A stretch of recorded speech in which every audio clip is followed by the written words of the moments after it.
All right, and we're live. Hi, I'm Mr. Pink, otherwise known as Modern Synthesist, and this is a very random stream. I just got my hands on some sexy new Tyranids.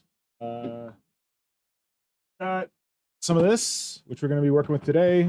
We got some of this, which, you know, is mandatory, which I may be working with today. We got some of this, which we're not going to be touching today, but, you know, can't pass that one up. And I crumpled and bought some of this because I need the legs for something, and now I'm getting ideas for all the rest of it. Yeah, but this is a random stream because I did a random stream when the Indominus box came out, and I converted some Necrons like right away based on some cool ideas I had. And I have a cool idea of what to do with this Biovore kit, so I figured I'd just do it. I don't know if anyone's going to be here, but if they are, great. If they're not, well, then you can go ahead and watch this later. There. Okay, we're good. So yeah, if you've just watched my other video that I released this morning about my favorite Tyranids from the new line, or the new wave, you know that the Biovore and the Lictor are my two favorite kits, and the Lictor took top spot over the Biovore. If you haven't watched that video yet, spoiler alert, I just spoiled the video. I'm going to kill this face cam thing because I'm mostly just going to be focusing on this, but I just wanted to say hi. And if you're watching this after the fact, please like the video, please leave a comment below, let me know what you thought of this video, and please subscribe to the channel. Oh, and there's a link to my Patreon if you want to support me on there. There's also a link to my affiliate page on Fenris Games. Damn it, I always fuck that up. Fenris Workshop, which ships to US and Canada, and they have discounts on Games Workshop stuff. You get a 10% discount if you quote the code. It's all in the description. Enough of that. Let's get to the model. So yeah, here's the Biovore. Let's get this tasty bugger out of here. Yes, I may have done a video this morning where I talked about different sprues and stuff like that. Those might not have been my sprues. I may have borrowed them. Had some time alone with them to record my thoughts, but this is legitimately my Biovore. All right, we got the instruction manual. I might actually use this, so let's keep that handy. We got all the bases for all the spore mines. Now, okay, we could just go through this and assemble a Biovore normally, but I feel like that's not as exciting. And I feel like this is a really good opportunity to convert this Biovore because a lot of people, not a lot of people, some people want the Biovore to be more like the old school Biovore. Check something. And fantastic, not in focus. Don't you love it when that happens? Let's fix that. There we go. Right, do we want this? Up right. All right, back to it. Some people want the new Biovore to be like the old Biovore. They like the arms planted squatty pose of it. So why don't we do that with this kit? Because, you know, I'm not above a nice conversion. I love conversions. I love the challenge. First things first, though, we're not going to use the Biovore gun because the Biovore gun is too good. I'm going to save it and use it on something else because I want to add it to like every miniature I make as a biocannon. And it's also the case that I feel like the Pyrovore gun on this kit is more of a Biovore gun, which is confusing, but Dicey June over on Twitter, may it rest in peace, did a cool analysis where they took the Biovore gun, they took the Pyrovore gun for the new models, and they compared them to the Biovore gun and the Pyrovore gun for the old models, and they found that, oh right, record good audio. So they compared the Biovore, Dicey June over on Twitter, took the images of the new Biovore and the new Pyrovore, and compared the new Biovore gun to the old Biovore gun, and Pyrovore vice versa. And they discovered that there was actually some hallmarks of the, this is getting confusing, but basically they found things on the new Biovore gun that looked like the old Pyrovore gun, and on the new Pyrovore gun that looked like the old Biovore gun. Have I confused you yet? I think I've confused myself. So I'm going to convert this gun to be on the Biovore, and I honestly already think it looks kind of like a Biovore gun because it's got all these weird sack things on it that look kind of spore mine-ish. And also because I just want to save this gun for all these other Tyranids because it's such a sexy gun. Oh, man. Oh, I'm going to get out some other guns to compare to this so that you know how big this is, too. I think that'll be helpful. Gonna make sure I got all the bits for this. I think this thing goes on there, doesn't it? Oh, there's like a carapace piece that goes on. Oh, I guess it's this piece here. All right. There is no one on the stream with me. Fantastic. Oh, I have 3 concurrent viewers. Okay, I'm not here alone. Hey, fun viewer people, can you put something in the chat so that I know I'm not a loner? Just say hi. That'd be great. Now, trying to decide if I want to put this the top of the gun on, because this is really cool and I feel like it can be used for like a headpiece or like some cool like head carapace on some other Tyranid, but let's get it out and see what it looks like.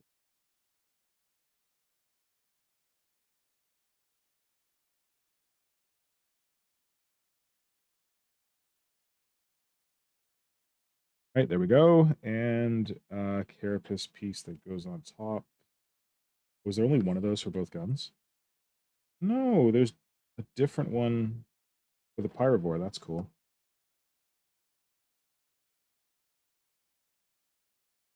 $18. Yes, this is 18. Fantastic.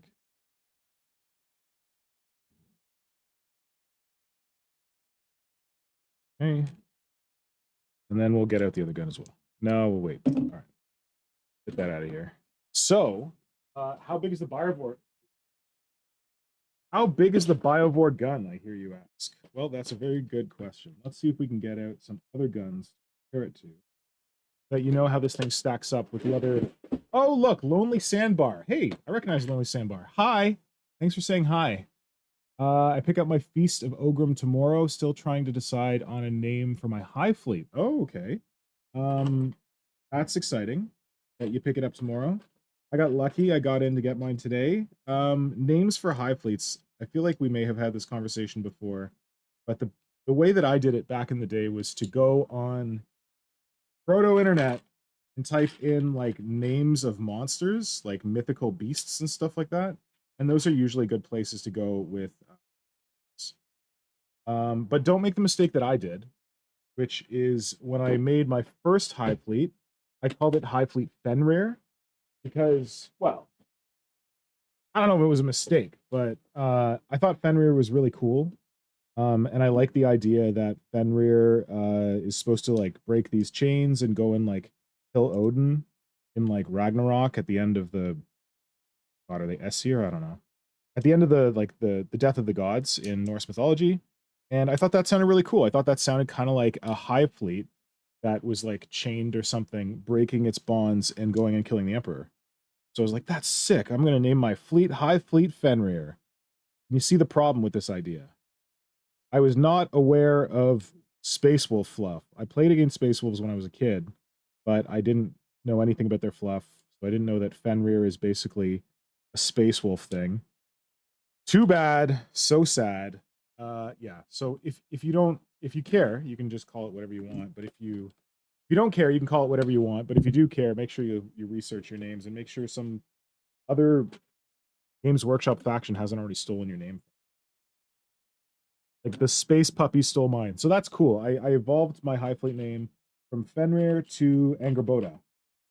Because yeah, what's cooler than Fenrir other than the mother of Fenrir?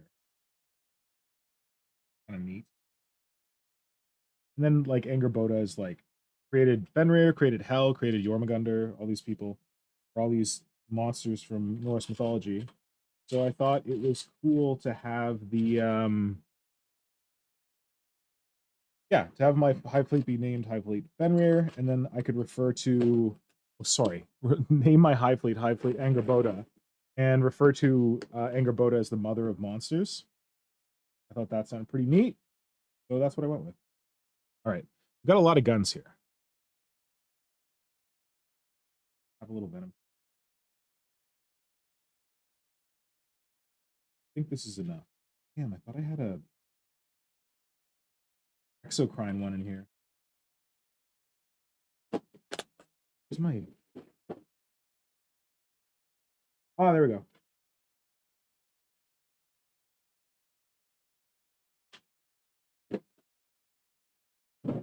Okay, so we got a pretty good assortment of guns here. Printed guns.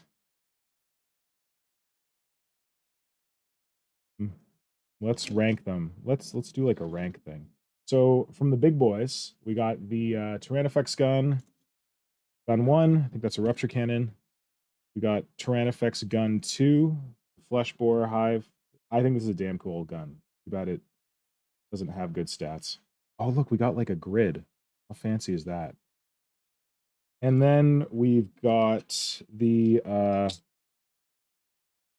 exocrine cannon here. Then we've got, oh, we've also got one of these, don't ask where I got this, someone gave it to me in a bits box. Barbed hair duel biocannon. I don't have the ones from the Hierophant. That would be sick. I would love that. I have a Hierophant cannon because they're really neat. We got these guys. And then and then here, of course, we have a normal venom cannon. We have a normal barb strangler. Got a death spitter if you want to know how big that is. And then this is the warrior barb strangler, which I was asleep on for far too long. I think it's really cute. Not as just as long as that one. You also have smaller barb stranglers and smaller venom cannons on the what is it? The mycetic spore thing, Granacite. So don't sleep on those because those are really cool. You can use them for like more warrior sized guns. If you think that the existing guns are too long for a warrior because that gets a little big, you can chop them off and put the little Tyrannocyte one on there. All right, so here is the cannon from the I guess they say it's from the Pyrovore. I'm probably going to use this as my Biovore cannon. So you can see the size of that compared to all these other guns. And then here is the Biovore gun. It's here. Guess I could put the crown on it. That goes there. It's like a carapace bit that goes on top. A good looking gun. I'm gonna leave that off. So that ranks about that size. So not huge. Bigger than a barb strangler. Almost as long as a venom cannon. Glue these halves together. Definitely going to be using them together.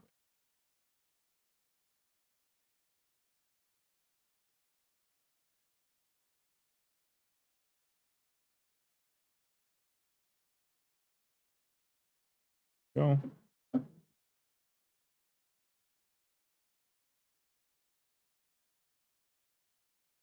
So yeah, it's in terms of size, it has more mass, I would say, than a venom cannon, although it's not quite as long. It is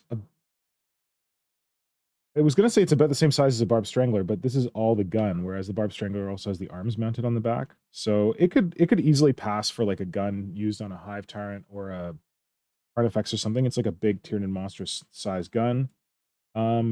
When we're comparing it to the Tyrannocytes, it's definitely not as big as an exocrine cannon, but I'm not a huge fan of the exocrine cannon. I think it's big and bulbous, but I don't know, it doesn't really scream biocannon to me. It looks a little too fat. Actually, it's about as long as that, but not as much mass. And then it doesn't rank compared to like things like the rupture cannon. That thing is just so big. But I honestly love the design on this more than this, and I might consider if I was building a rupture cannon, build this in as the barrel tip, make it more interesting. And there it is with the other Tyrannifex cannon. Okay, so that was interesting. Get these guys out of here.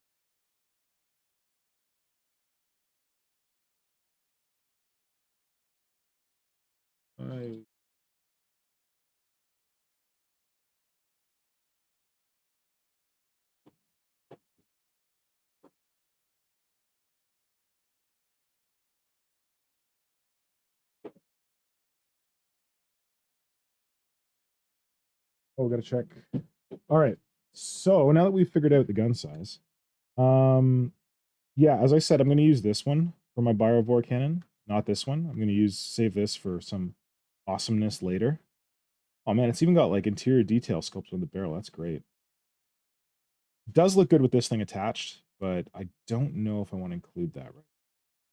I'm not sure where or how I'm going to deploy it. And if I put it on a model, like holding it in their arm, this stuff would all get in the way.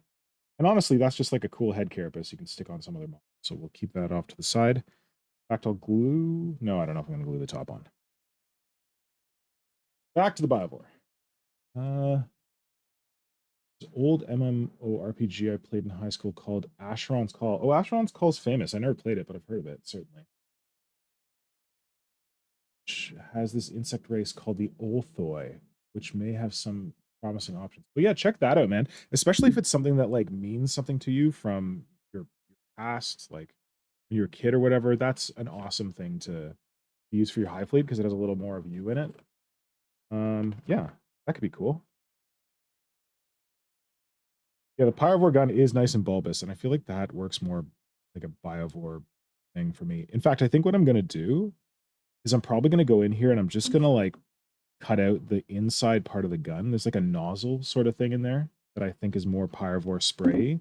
I think if you cut that out, the barrel will look more kind of like this, more wide open. Might have to sculpt in some interior detail, but whatever. That's fine. All right. Next up for the Biovore, I'm going to get out the body of it because I think that we can, if we're converting this to be more like the old Biovore, we're still going to use this body. My initial thought was to find a way to convert this model to be like the old Biovore using only the bits that come in this one kit. I don't think that's going to be possible, unfortunately, but I have a tentative solution. I got a tentative solution for this that I think could work well because there is another kit that came out alongside this one that has a number of extra bits in it. We might be able to steal some of those bits to make an older looking Biovore. All right, so here are the two halves of the body. Go together like this. Got a big chunky back carapace there. Here's where the head goes. Here's the pelvis. Already starting to see some issues because I don't know where I want to put the gun. I want to put it too far forward. Let's get some more pieces of this Biovore outside. Get some more pieces of this Biovore out before we decide exactly what we want to do. I was just going over this and saying that this looks too far forward for the gun. I don't know if this is too far back. I feel like I want to put it right where this carapace plate is. And fortunately, there's this gap here. I think that's where like the tail pieces attach. So that could be useful for seating the gun. I might have to pull off the carapace piece. Hello, High Fleet Mantis. Hello, Tom Wilson, Dwarfenage. Dwarfenage, you just missed the part. Oh, you didn't miss the part where it's compared to the Norn. Did a part where it compared to all the others. Get the Norn out.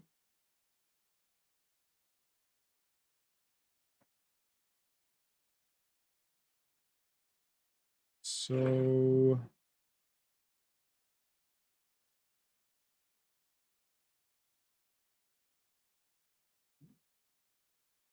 blue tack.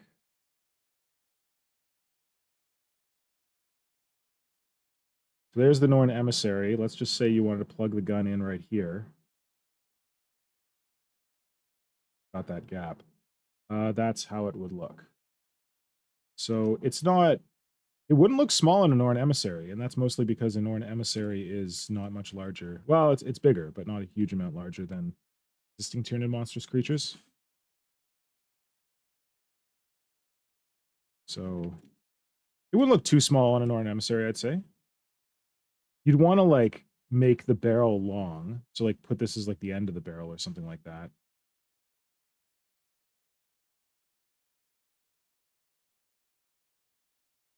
Like here's a Norn emissary claw compared to the gun. It's kind of a scale, I would say. Especially with how small the Norn emissary's hands are. It would be in scale.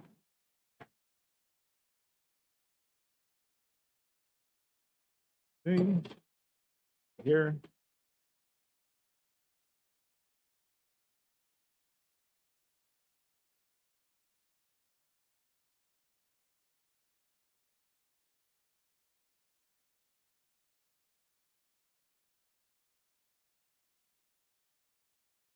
High Fleet Mantis saying that the mold lines on the new models are almost non-existent. They're definitely better. I feel like when I was looking over them, I saw some mold lines that gave me concern, but not a terrible amount. Right. Purpose.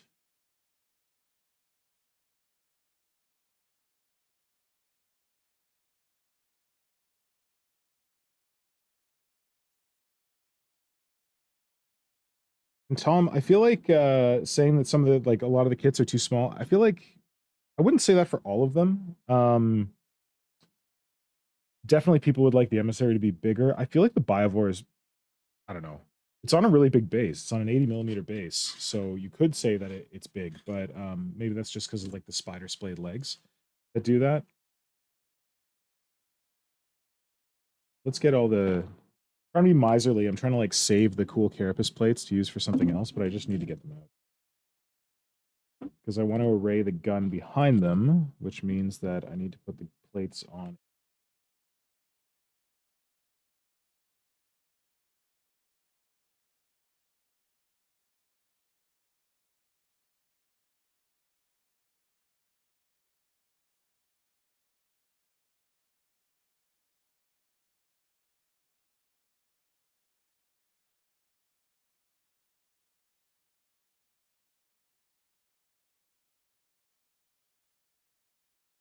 Okay, that's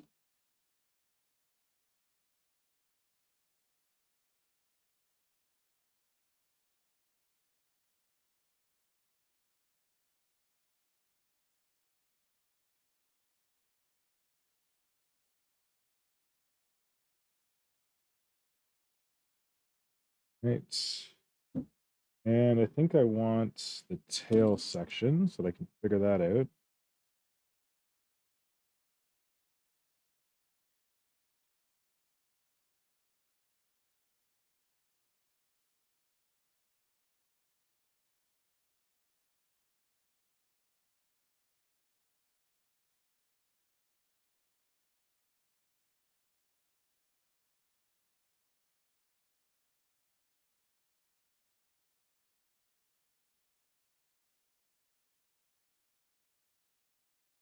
Well, for now. Okay, so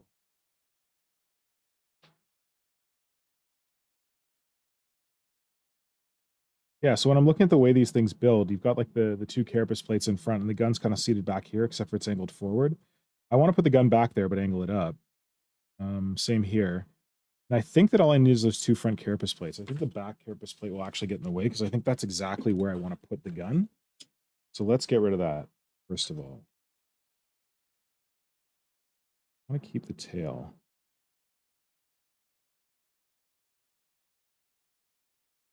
Tail attaches really weirdly.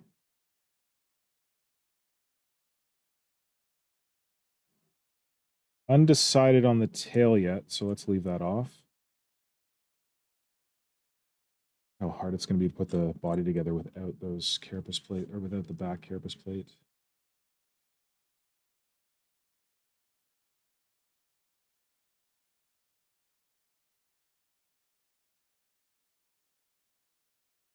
So these two glue together.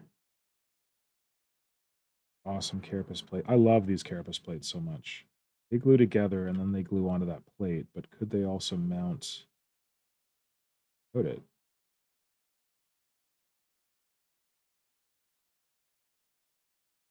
I don't know. Let's live dangerously. So I'm going to glue these two plates together. The two plates, two forward plates. Looks so good. Such interesting armor.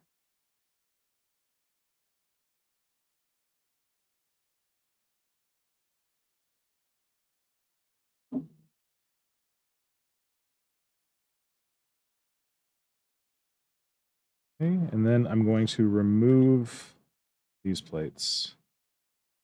They are precisely where I want the gun to go.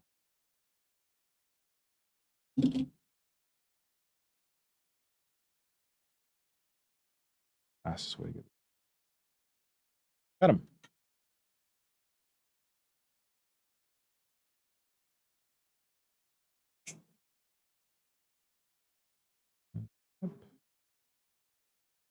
Oh, the places where the arms connect are really weird. There's one forward, and then there's one like in here, which is not even on the rib cage. That looks not ideal to me. Okay.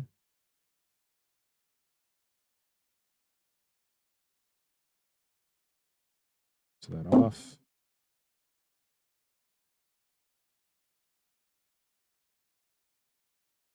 A chisel blade in there. Boom. That piece off. Okay.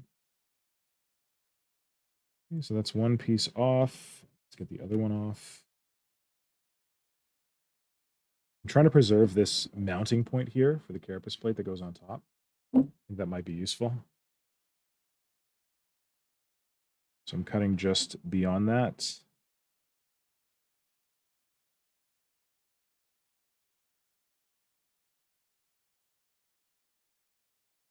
This goes in under the plate. It's a good place to cut. Go, and then I can just come from the inside with my chisel blade. Go through.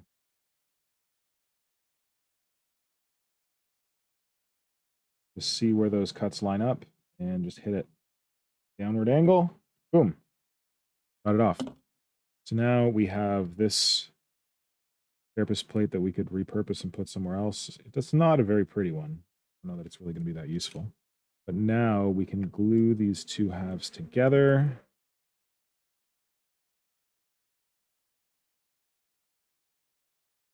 Maybe I should clean them before I do that.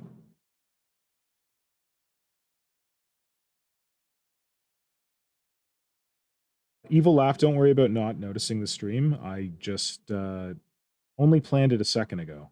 It was going to just go live whenever I got home with the new kits and see if anyone was online. I didn't plan it in advance or anything. I didn't schedule it. So no worries.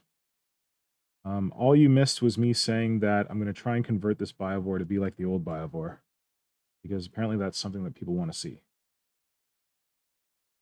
It seems like that's something people want to see because there's been enough people in the Tyrant community being like, oh man, I missed the old Biovore design with the fists planted in the ground sort of thing. Well, I'm going to see how... I think it's going to be really easy. Like, when people were complaining about that, I wasn't too worried because I figured we could figure it out pretty easily. Get you back to that Biovore if that's where you want to live your life.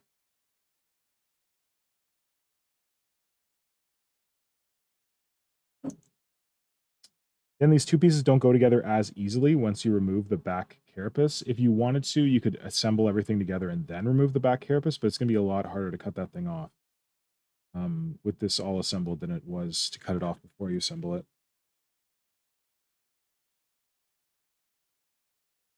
So a little bit of plastic glue.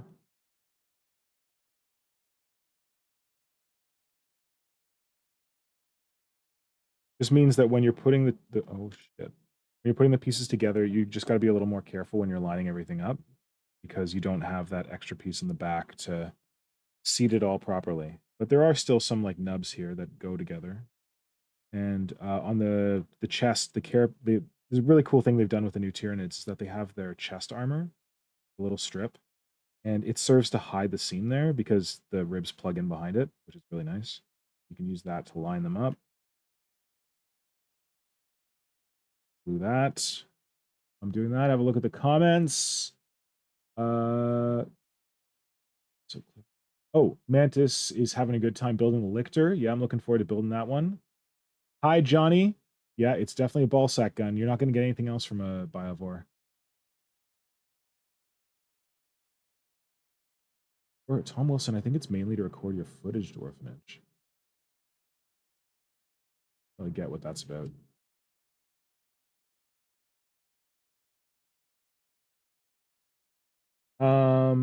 Oh. Yeah. Then I have to agree, from what I've seen up till now, the new price isn't too outrageous since there's more in there than just a monopose Lictor. Yeah, some people have said that the Lictor is very expensive, but you get a lot of good bits in there, as we're going to see in this video, because, spoiler alert, when it comes to finding legs and arms for this guy, I'm going to see if I can raid the Lictor kit, because that's a kit that people are probably going to buy alongside the the Biovore.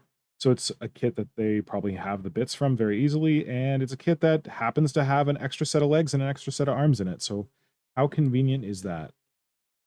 Right, so once we got the body together, oh, I should have put glue on there. I didn't realize they came so close.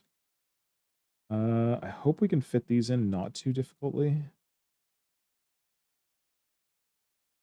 Oh, it goes in. Oh, right. What the heck? Oh, was right. What? Getting confused here. Did I do this wrong? Hope I didn't do this wrong.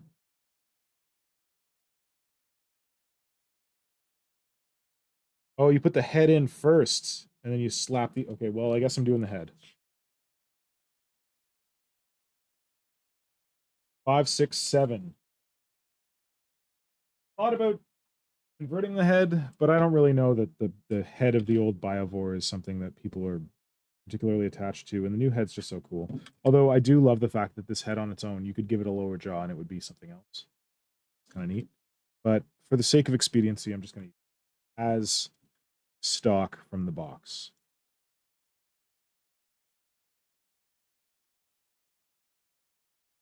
Okay, there we go. And then we need 6 and 7. It's mandibles.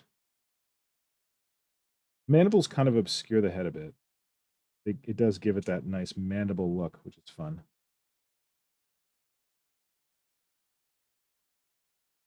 Okay.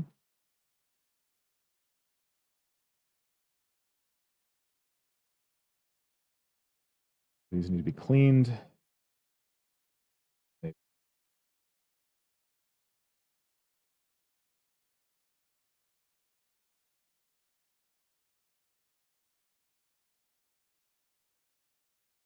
Flash. That.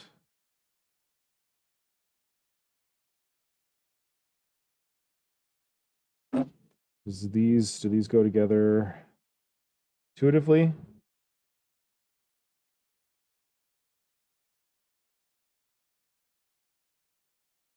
Yeah, it feels like it fits in there pretty intuitively.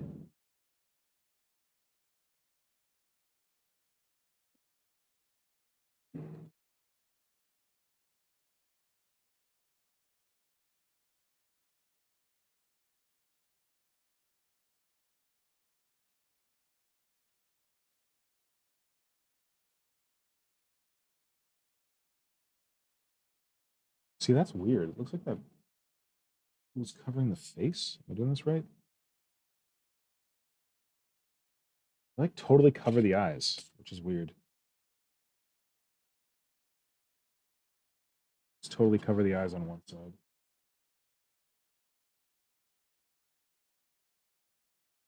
Oh.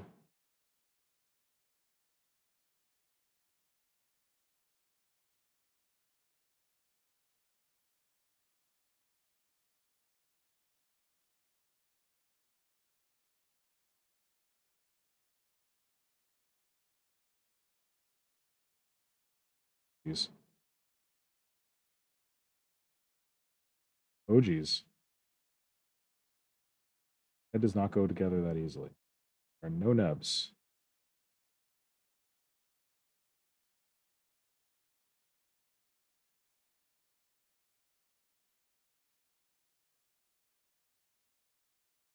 Think we can fudge it to have the mouth open a little bit? Good. Cool little head.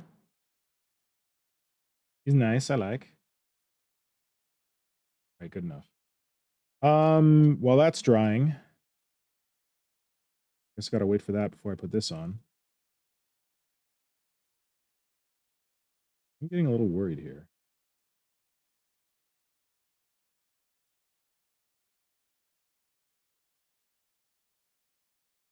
So I should clean this up.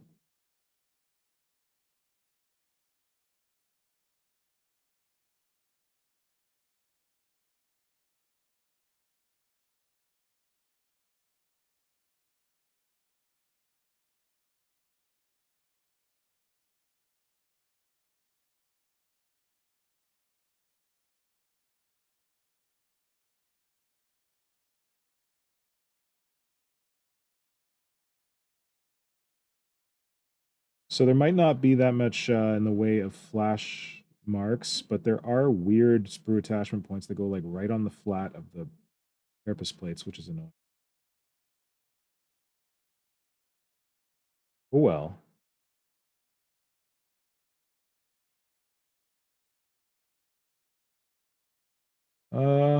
Auxiliary, don't get wrong. Who's saying?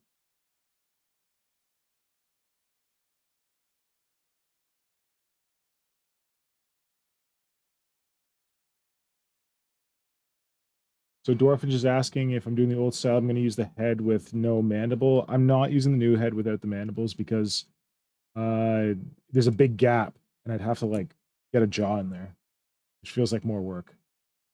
Do I think I want to convert the Lictor much? No, the Lictor is gorgeous, but I might use Lictor bits for a bunch of other things.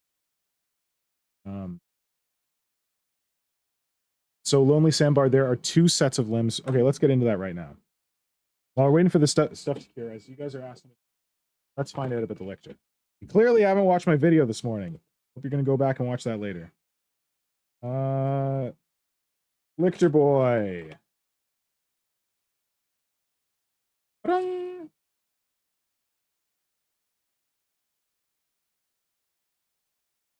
So when it comes to the Lictor, it is the case that it has 3 different poses. You can build it with 3 different poses with the kit that's in the box. But in order to make those 3 different poses easier for you, what they give you is 4 different legs and 4 different arms. 1, 2, 3, 4. So you got 2 full sets of legs and 2 full sets of rending claw arms. So when it comes to our friend Mr. Biovore, and the fact that he has no legs because he has those spidery legs that come with him, the ones where you're supposed to walk on the points of his scything talons, I was thinking that we could give him Lictor legs. And looking at the Lictor legs, with the 4 that come in the kit, there are 2 that are extended and there are 2 that are crunched up. So why don't we just grab those 2 crunched up ones and use those for Mr. Biovore? So if you're following along at home, that is bit number 13 and bit number 9, I believe. Oh, wait, 6. I don't know how the hell these work. Let me go look.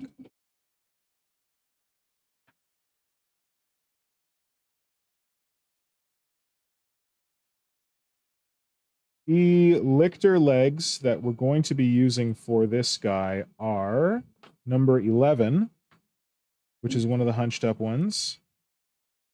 I guess this is number 11 here. As well as pink guy.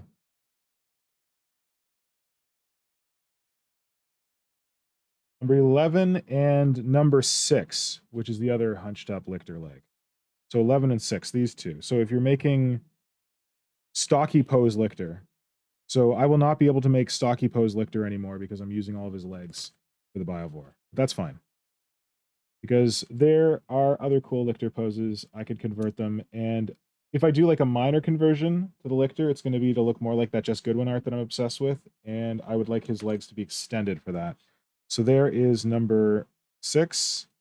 And here goes number 11 from the Lictor kit. Once again, don't be worried, because once you cut these 2 legs out of the Lictor kit you use on your Biovore conversion, you still have 2 full more Lictor legs.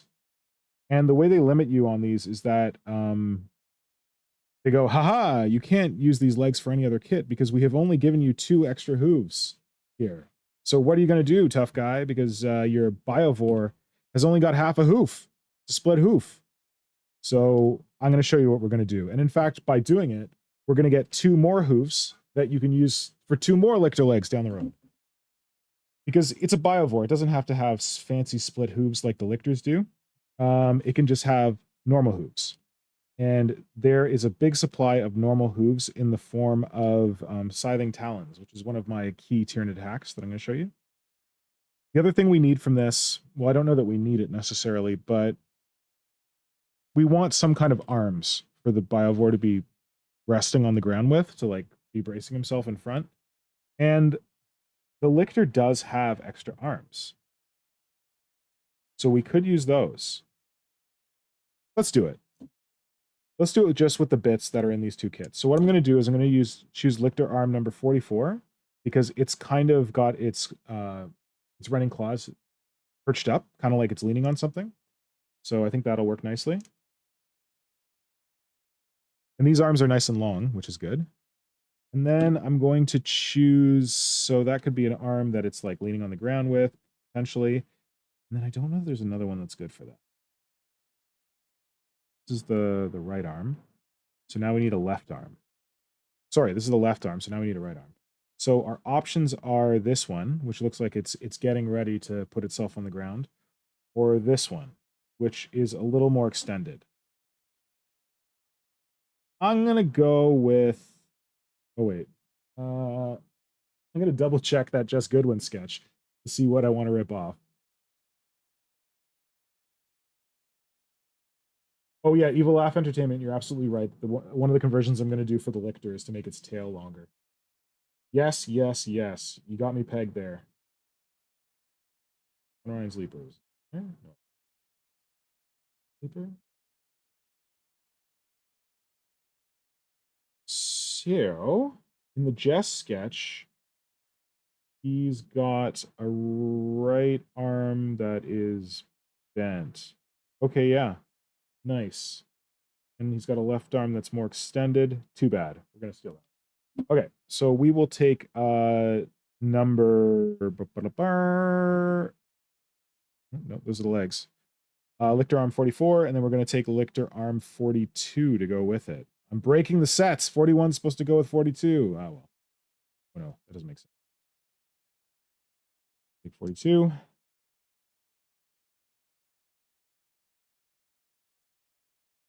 And even if you have watched my other video, I don't think I properly captured just how beautiful these Lictor arms are. They got all kinds of knobbly bits on them, which is gorgeous. They're so cool. All right, so these are going to be our Biovore arms, so that he can be crouching on his arms. And then we're going to have our Biovore legs here, donated by the Lictor. So there we go. We've already got it like part of the way there to making our Biovore back to be the squatty boy that everyone wants him to be. So this is dry. I think this is dry now. Can we get the head in there? All right, I will glue the head in there. Some progress, then I can get the armor on.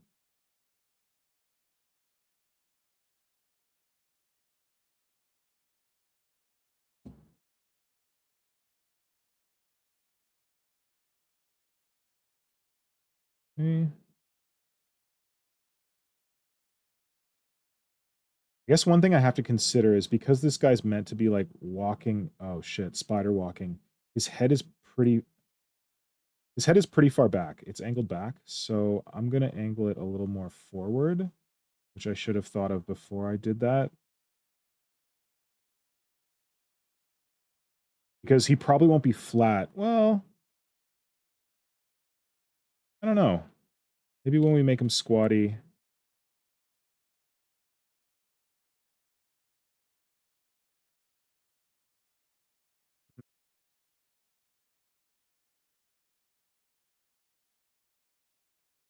Not really sure what the best... You know what? Screw it. I'm just going to leave the head like this and hope for the best. I mean, I guess I can cut it out later, but there's going to be a lot of swearing if I have to cut it out later. Because I think that like what's going to happen is that he's going to be kind of like... His torso is going to be angled down and forward a bit. Yeah, that's what we'll do. Like a weird chicken pose. Okay, so now we got the head in. So we can add on the armor plates. I feel like these are not happy with me. They know that I ripped off the back, but who cares? Just got to make sure they seat where they're supposed to. I don't know where that is. Oh, there's registration marks.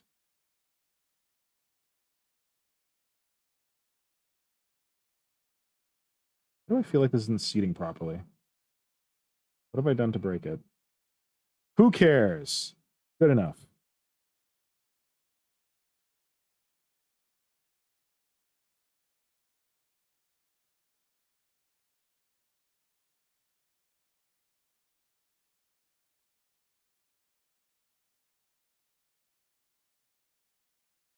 Right.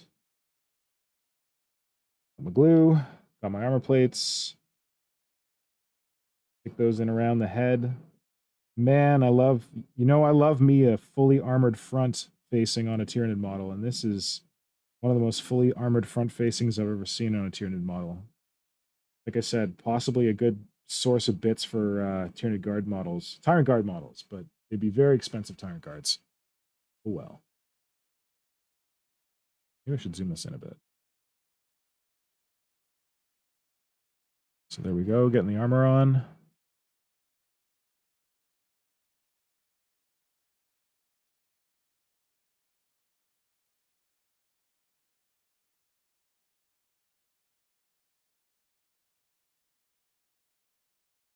Oh, hi Flynn, thanks for the like.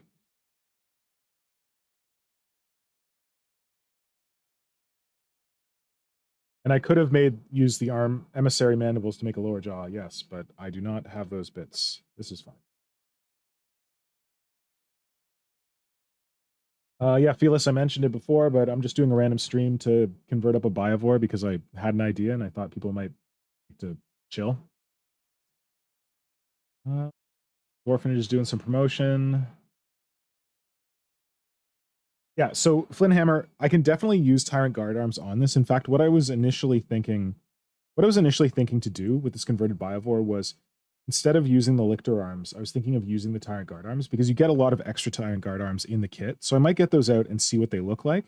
But I also thought about being motivated with this conversion to use only the bits in the Biovore kit, or at least only the bits in like 2 easily available kits, the Biovore kit and the Lictor kit, because you get so many spare bits in the Lictor kit.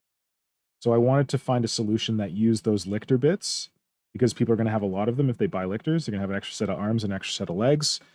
Because I thought about using like guard legs, but no one's going to have extra guard legs, because if you buy a Tyrant Guard kit, you're probably going to use the legs to build Tyrant Guard. But I will get out the Tyrant Guard arms now, because I've got a lot of them, because I wanted to afford them to use with my gun beasts. And they literally are made to be Biovore arms, so it's a good call. If you have Tyrant Guard arms, they're probably one of the better ones to use. That's... You got all kinds of different ones that you can try out.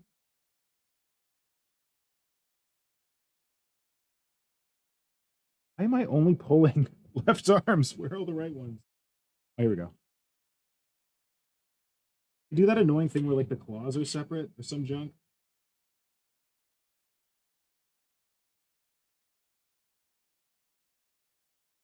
Okay, there we go.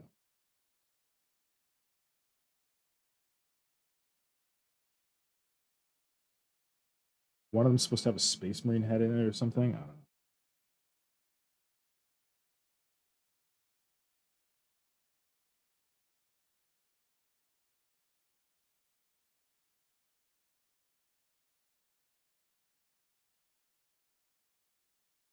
Damn these stupid arms.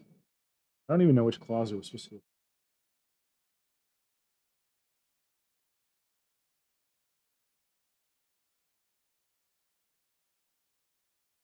All right.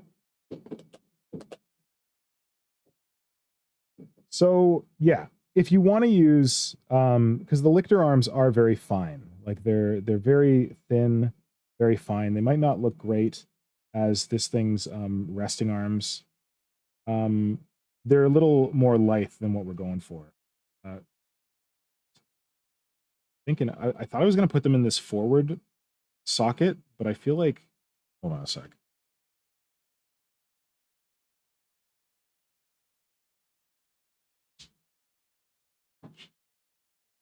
First step is we try to figure out which arms we want to use for the Biovore, whether it be the Tyrant Guard arms or the arms we just salvaged from the Lictor kit. I'm going to remove the positioning pegs from these. This is what you want to do if you want to pose your Tyranids however you want. They've got these pegs that put them in the position that they think they should go in, but literally in the article where they talk about all these, they're like, hey, just clip those pegs off and do whatever the heck you want with them. So let's see here. There. Putting them in this slot feels a little far forward. Not terrible. Where are my blue tacks at?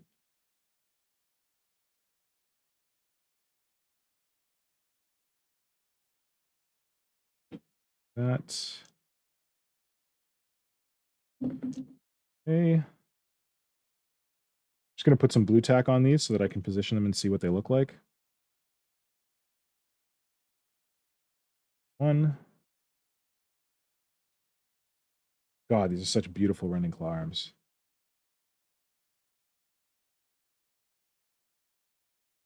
There's two. So if you look at the forward armor on the Biovore, there's this cool opening in it right here, which is where like the front spider arm's supposed to come out. So I'm wondering if I position these into that, although it's not really playing nicely with the Lictor arms. So I thought that I could use that arm and he could be kind of resting on it. But I mean, it's a nice arm, but I don't know if I'm really feeling it. So let's see what it looks like with the guard arms.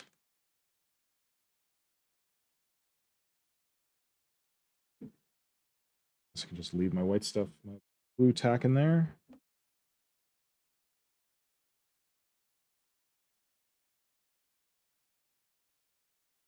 So those arms definitely look more delicate. And when we come to the Tyrant Guard arms, they are closer to the Biovore of old.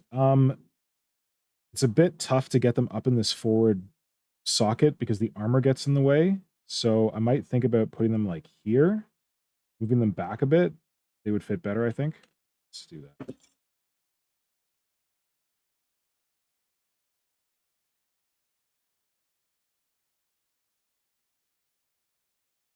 Well, I've not gotten blue tack in contact with plastic glue. That probably is not going to be exciting.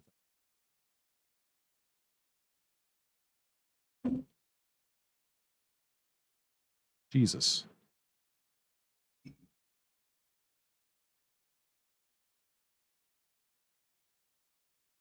Don't mind me just trying to fish my blue tack out of here.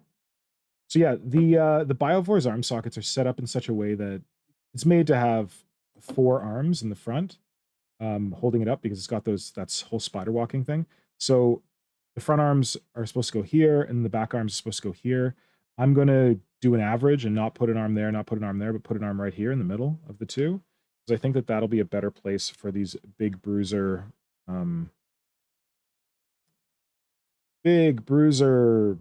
Tyrant Guard arms. So you got 2 options on these. You can go like fully big chonk with I think these are the rending claws that are supposed to go on the guard. So stick one there.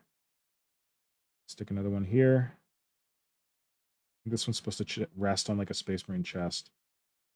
So those are pretty close to like what the Biovore used to have. Sorry.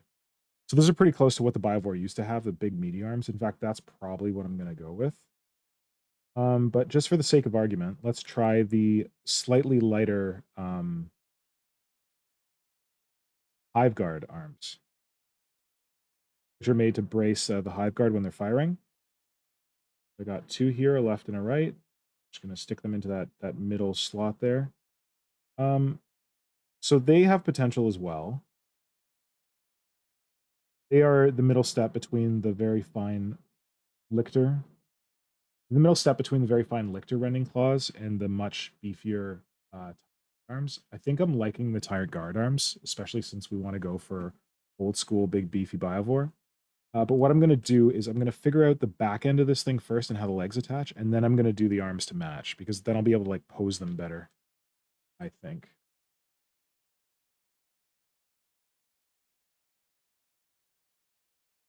Firmus, I'm not doing spider-legged Tyrant Guard, buddy. I'm sorry. Not in the cards. Although it could happen. These would be fantastic guard models. But I'm not picturing them as spider-legged Tyrant Guard. But that should be another video, how to make Tyrant Guard the most expensive Tyrant Guard ever out of Biovores. Okay. Let's see what else is doing here.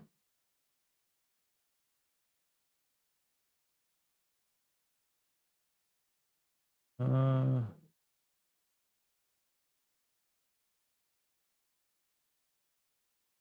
guys are talking shop.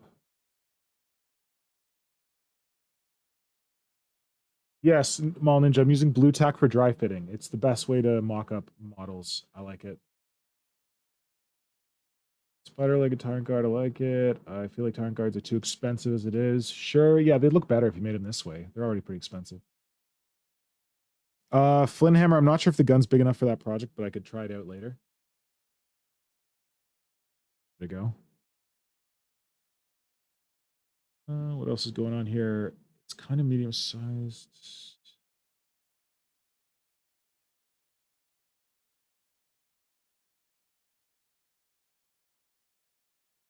I can't believe you picked up the Norn and the Hormagaunts and you looked longingly at the Lictor kit.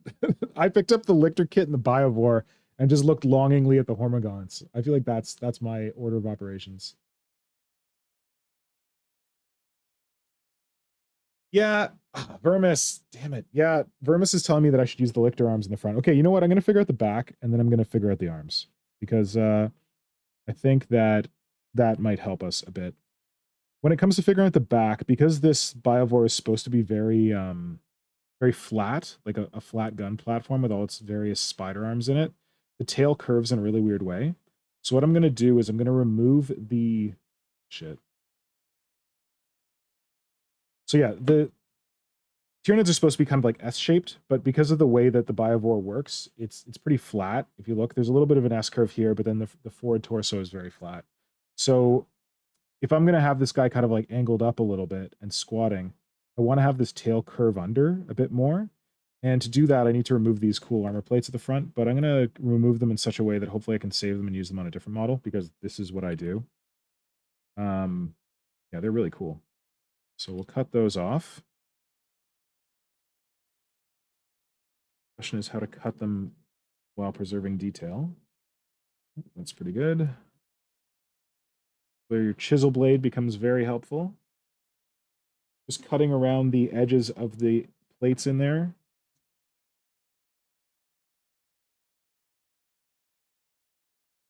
Go. Yeah, the way the tail goes together on the Biovore is really weird because of you're supposed to be able to put like the spider tail in there and stuff. So it's interesting. It's different. But I don't think it's going to work for what I have in store here.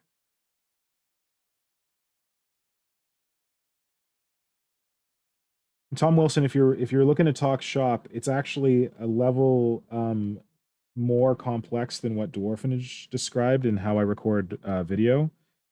I am recording video. I'm recording this locally on my OBS because my sound is set up pretty good on OBS. That's the streaming software that I use to go live. And I'm also recording it locally on my digital camera because my digital camera is a Nikon mirrorless. So I'm both using it as a webcam and using it to actually record video at the same time. So then what I output is I output a video from OBS that has the good audio and has decent enough video, but there's actually OBS doesn't record video as smoothly as the camera does locally. And then I output a separate file with the video footage. Oh God, I want to turn this to manual focus. It's so annoying. Okay, I think that's good. All right. All right, so I've now clipped out the armor plates from the crotch of the Biovore, and because I will lose them otherwise, I think I'm going to glue these two armor plates together so that I can use them for something else later. Yeah, let's do that.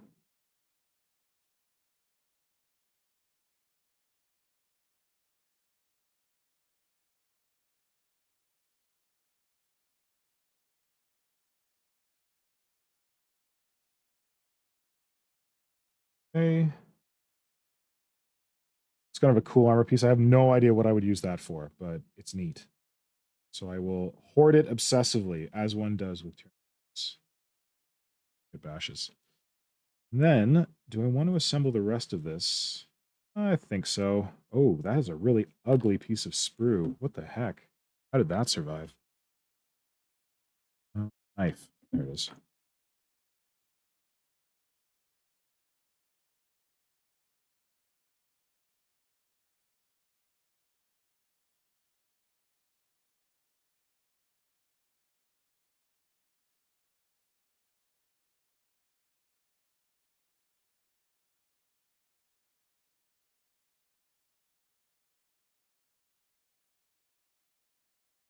Okay, that's clean.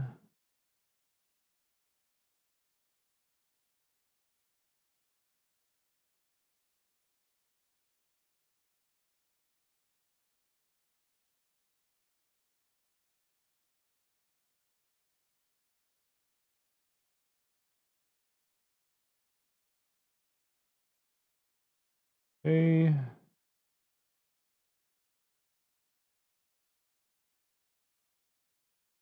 Here we go. Now,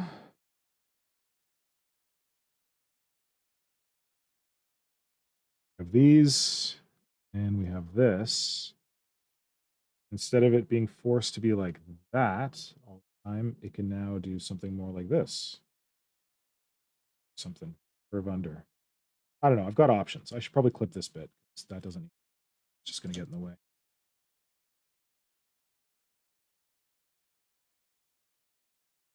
Where did that just go? Only the Space Marines know. And what? Just thinking of cleaning up some of this tail to make it interface better. It's easier to clean it when it's in two pieces rather than all together. Like I'm thinking of clearing out this part here because when I hold them together, that kind of gets in my way. So that is easily done by just flipping here while it's all apart. Stuff out. There's no detail here. There we go. And on this side, similarly.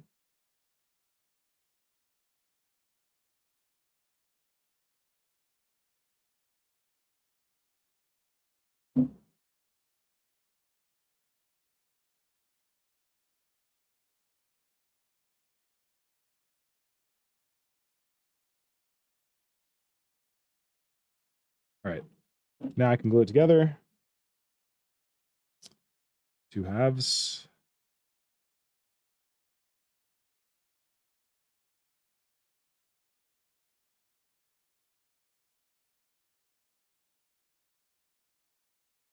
And while I'm waiting for that to dry, what's going on in the chat? Blue tack, bold move.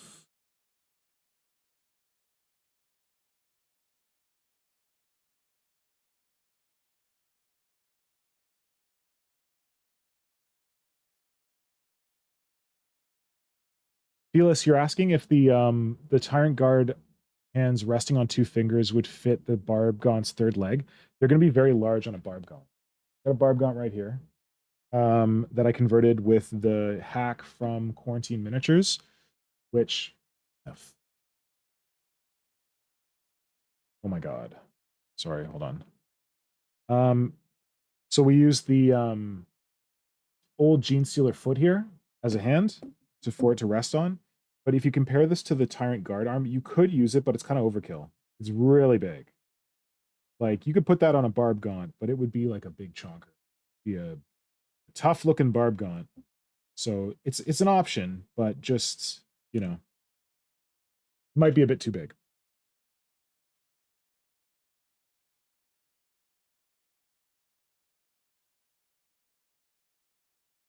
And Tom Wilson, you make a good point that to hearken to the old Biovore, it should look like a knuckle dragger. But I do like Vermus's point that the rending claws from the Lictor do look a little interesting on it and could be interesting. Oh, this is actually going together really nicely now. The tail. Now that I've clipped all that stuff out, it can slot in here pretty well. I don't know about the angle I want for it. I think I want it curled under more, kind of like that. So I might cut off this stuff up here. But I also have to figure out how I'm going to fit the gun in there. So I decided that instead of using the Biovore gun, I'm going to use the Pyrovore gun because the Biovore gun is way too sexy and I want to use it on something else. So here is the Pyrovore gun, which is going to become a Biovore gun. Now I will stop doing scare quotes. So I want to slot this back in here. On when it mounts to like the scorpion tail, I think it's supposed to be like pointed forward and down kind of. But if I mount it in back here, I think I can point it more like up, like a Biovore cannon lobbing spore mines into the great beyond. But this thing here is going to get annoying. So I either need to clip that off, or I need to hollow out the bottom of the Biovore gun, whatever the heck gun this is, the Pyrovore gun, because there's like a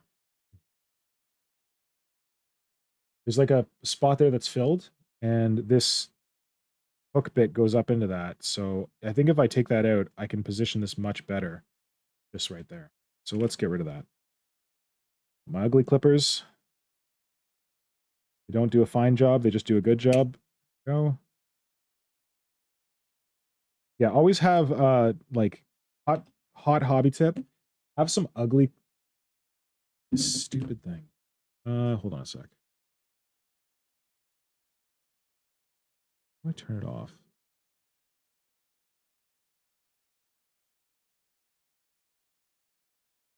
Anyway, so I have two sets of clippers. I have some really fine clippers that are good for taking out taking things off sprues and stuff like that and doing like fine cuts. And then I've got ugly, big, heavy clippers that are good for just hacking off big pieces of plastic.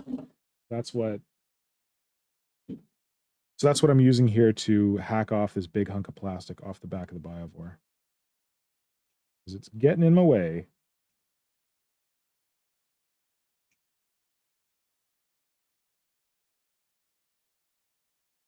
There we go.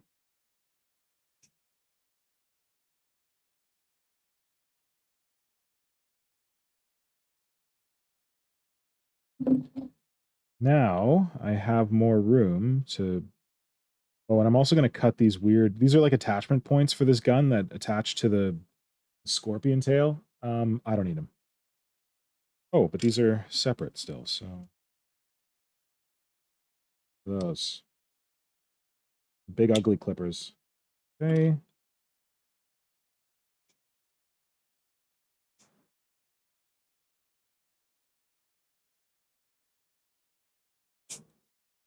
All right.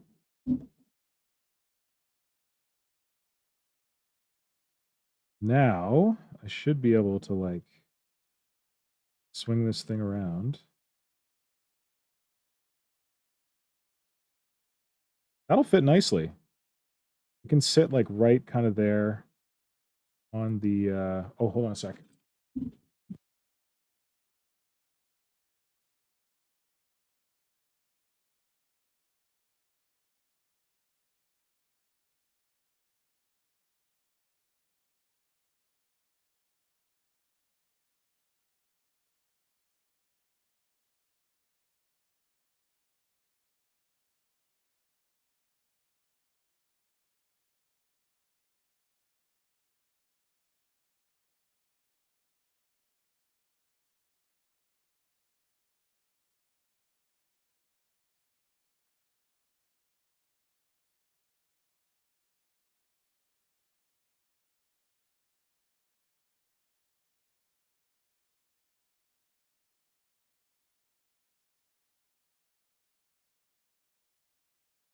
Sorry, I did not freeze. I had to go talk to Nora. What's going on in the chat?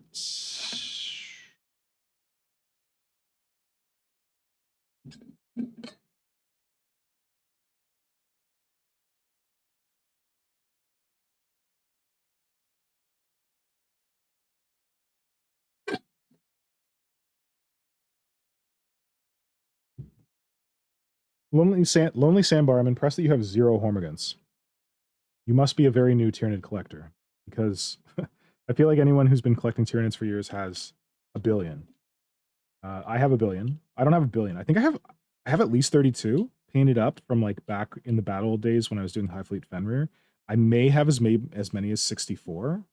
I don't know. And I had to glue washers to all of their bases so that they wouldn't tip. So that's something best not thought about because it might be a traumatic memory. Rehash. Okay, before I glue this together, because I want this to be a Biovore gun and not a Pyrovore gun, I got to cut out that barrel bit. Trying to think of the easiest way to do that. Probably when they're in two halves. Clippers. I don't have to worry about preserving the interior detail. I just want to preserve the exterior detail.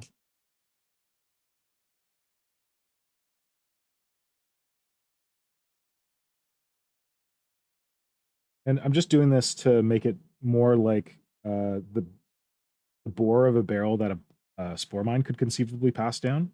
So I want a larger barrel. Bore, did I get that right? Where are the brothers wire when I need them to tell me about bore and gun terminology? I don't know if I'm going to keep this spike on it. Maybe. Let's see. Oh, geez.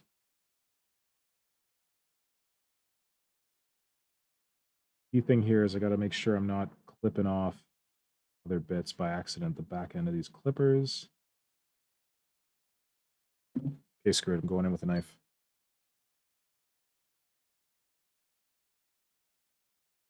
There we go.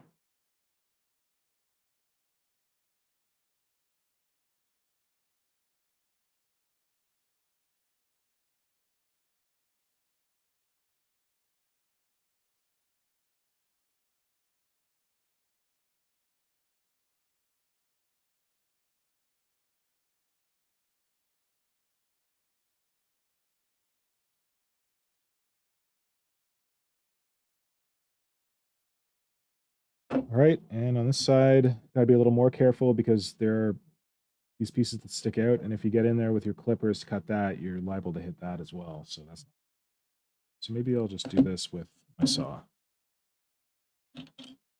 Oh, Blitz is here. Hello, Blitz Mechanica. Welcome. Converting up some Biovores.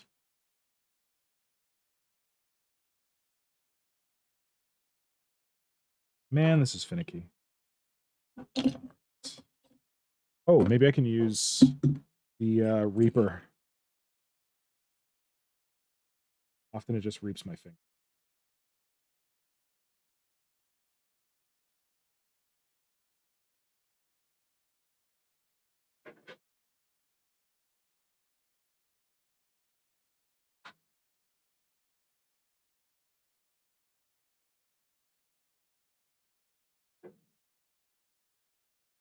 Go.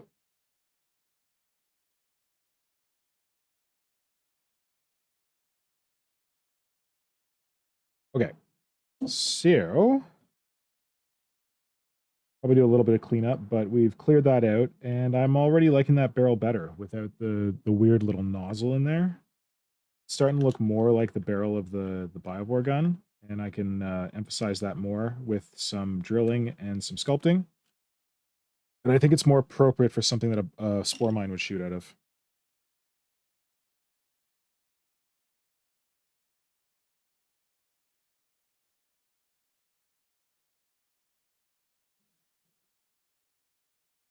Every time I do this, I'm like, I should have protective goggles on, and then I never get. I'll be right back.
Always in the last place you look.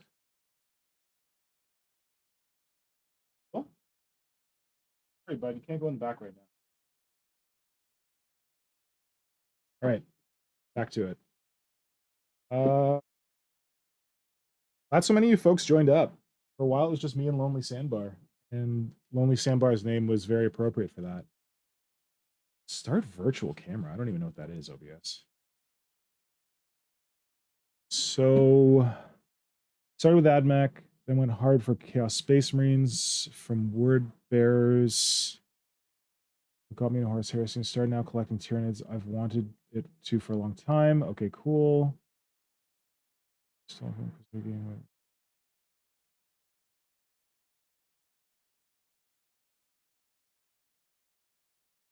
Oh, Tyranids under AdMech. That's interesting. That's a cool idea. Game is a perfect resource. I don't love the new Biovore. It doesn't read Tyranids to me, more like Zerg. This conversion would be saving grace. Cool. Thanks, Felis. Hopefully it gets there for you.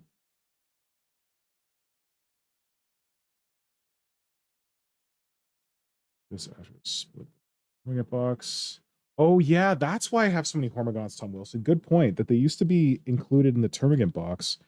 And you'd have to buy just like a Gaunt box. And it would have Termagants in it and Hormagaunts. Yeah, that was a thing. That's probably where they all came from. I was buying them all together. Okay, there's that. Let's clean up this. Just cleaning out the interior of these barrels. And then I'm going to drill them to get more detail down in there. All right. Now I can glue it together.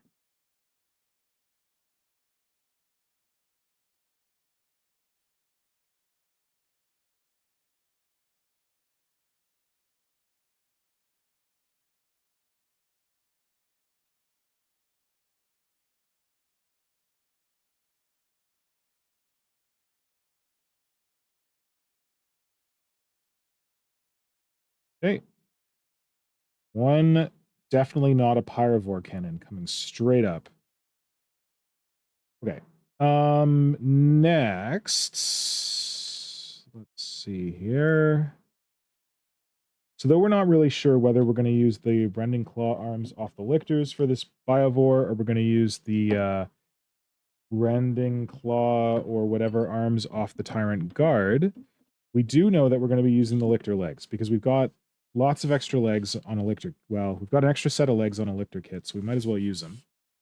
So what I'm going to do next is I'm going to get some hooves for those Lictor legs, because Games Workshop is cheeky and they only give you enough split hoof for one Lictor leg. But fortunately, you are a Tyranid collector, and that's not going to slow you down. You scoff at people who say, ha ha ha, you only have hoofs enough for one model. What are you going to do, converter boy? You go, aha, little do you know that I have Scything Talons. So many Scything Talons.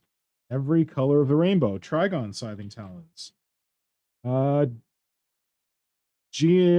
blah, blah. Hive Tyrant Scything Talons. I got Carnifex Scything Talons. I got Scything Talons coming out of my yin yang.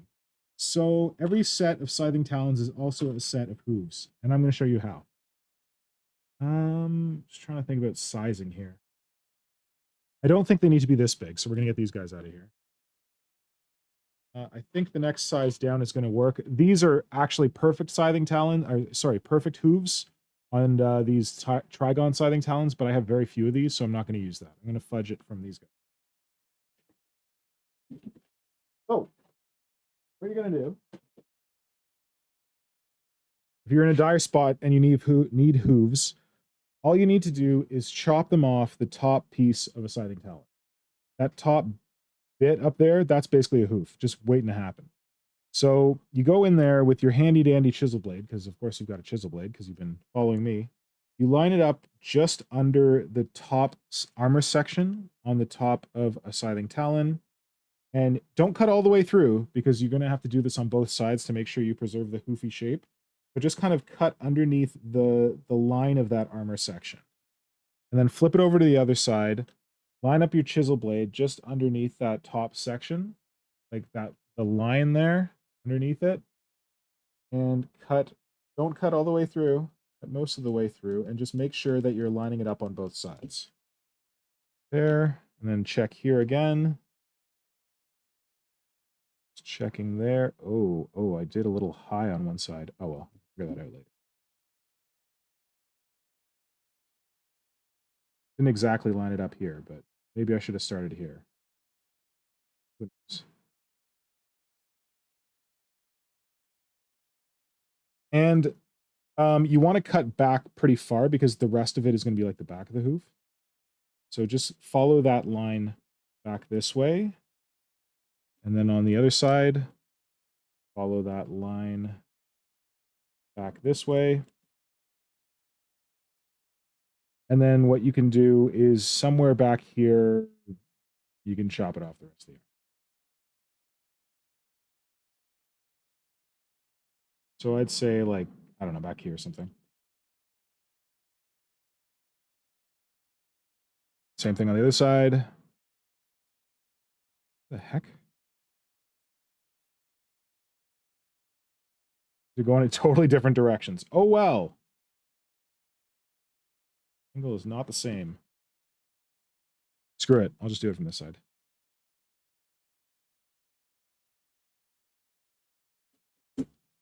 There we go. So you can keep that for other stuff if you want to, but you just need to get this top section off here.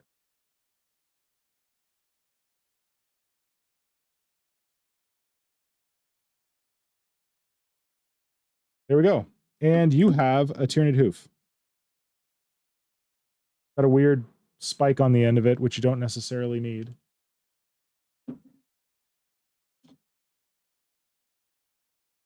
And right here is your Tyranid hoof. It's got a weird spike on the end. You can trim that off if you want, but it's going to be pretty good.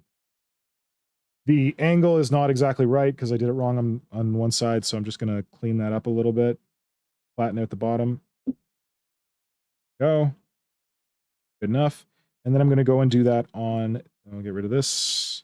Go and do that on the other scything talon on the other side as well. Maybe I'll start here so I don't screw it up. Oh, look at these tasty flash marks on these. Set your watch by that. So again, get in underneath, just below the bottom part of that first section of armor. Start it on one side, head over to the other side, line it up.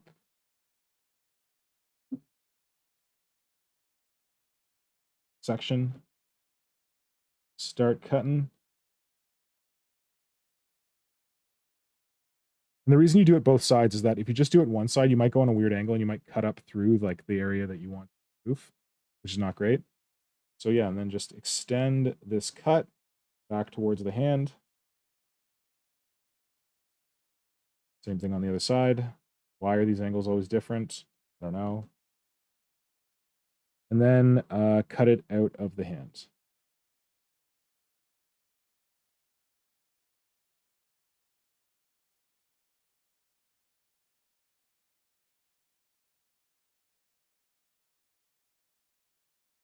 From that side.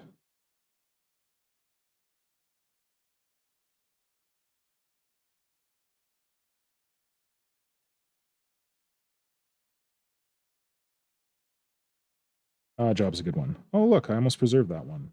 Fancy that. So there's your second hoof. Again, I just got to correct the angle on it because it's not flat on the bottom.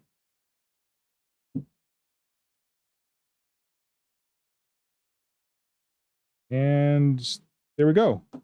We got 2 little hooves for our Biovore. How cute is that?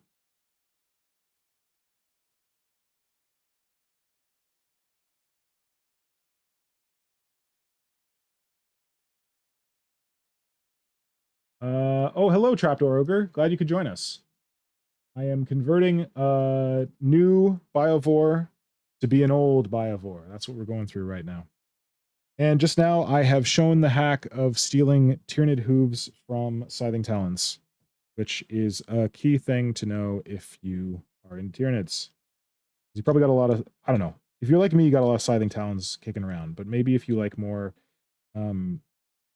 stabby Tyranids, I like shooty Tyranids. Maybe you don't have a lot of scything talons, but I feel like every Carnifex kit comes with at least 4 of the things, so you got to have some extras. Okay, so I'm just clipping off the little toe horns on these because I don't want them to be on my hooves. And then just smoothing them out. Getting rid of the flash on them.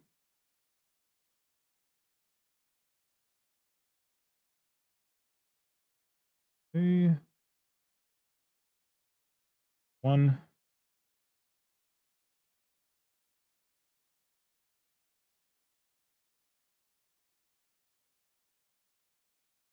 2.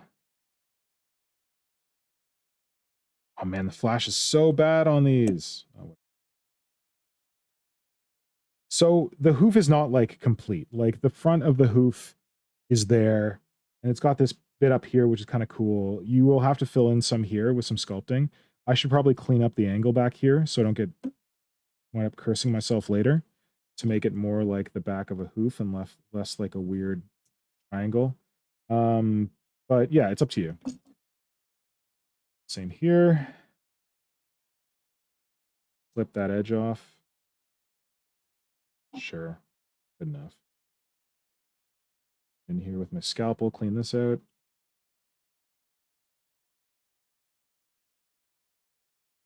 Okay. Hoof 1, hoof 2. So the next thing you want to do is you want to pin these hooves into your legs that you're using. We're using the Lictor legs here. And we want to remove the existing hooves that are on here, but save these hooves because I'm telling you, when you get 2 Lictor kits, you're going to have you're going to have 8 complete sets of legs. Did I do the math right? Because 1 Lictor kit is, no, shit. You have 8 complete legs. You're going to have 4 complete sets of legs because the thing that you're lacking on the Lictor kit is the other hoof. But you just got 2 hooves right here that you could add on to other Lictor legs to make a complete Lictor leg. So cut these off carefully and store them somewhere because trust me, they're going to be useful later. So once again, I come in with my handy dandy chisel blade. There's no detail I have to worry about screwing up here, so I'm just going to line it up with... Actually, let me look at the Lictor kit. So here is your Lictor kit. So what you want to look at is the limiting factor on legs on a Lictor kit are... Heck, they hide them. Hello? Why am I blind? There's a leg. There's another leg. But you need hooves. Oh, there's a hoof. And there's the other hoof. Okay, so you don't need to save very much of these hooves to be able to put them on. Because like you can take this hoof and you can put it on the other side of this leg. And most of the detail is there. You just need like the actual hoof bit. So I'm going to cut there. That's what it taught me. So I'm just going to line it up right here along the kind of like cuticle of the hoof. Line up my chisel blade right here just along the cuticle of the hoof. And go ahead and cut that off. And save that. Don't lose that. Same thing here. Line it up just along the cuticle of that hoof. Chop that sucker off. And then I'm going to put these in my very important kits bag of cool little shit that I stole from Leviathan boxes.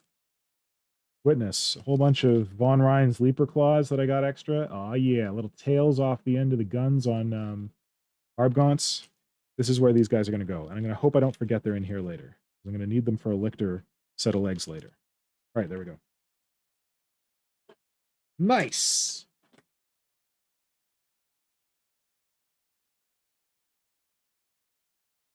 All right, now for some pinning action. How exciting is that? I love pinning. People hate pinning. I love it. I think it's the best. These hooves are a little large for these legs. I'm not going to lie. I probably could have gone with smaller hooves. But this Biovore, we're saying we want him to be a chonky boy, right? So let's make him a chonky boy. But I'll probably cut off this top part because I think that's going to get in the way. I don't think that's needed.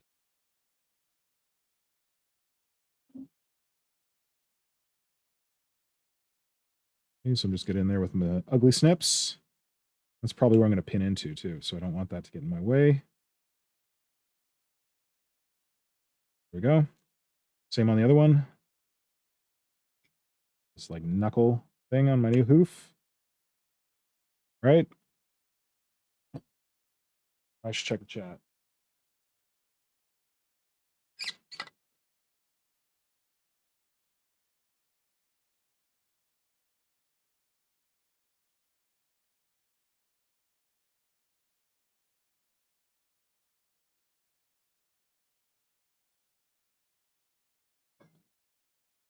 So Blitz, good thing you're painting your Barbgaunts. Barbgaunts are a pleasure to paint.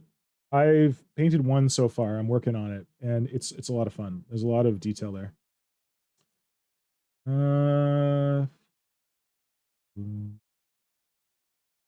Ryan proved the new Barbgaunts aren't as tippy. That's cool.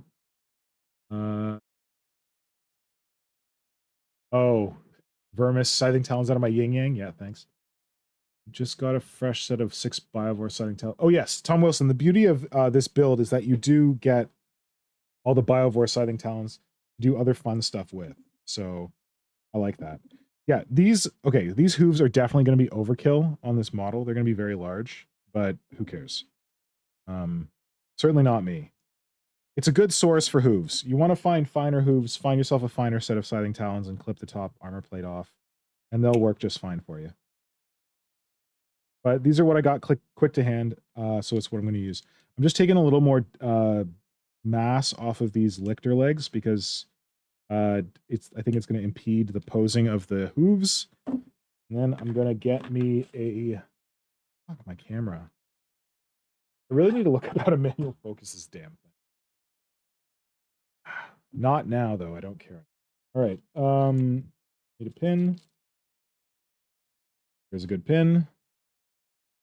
Need a drill bit that matches that pin. Looks like... What the hell?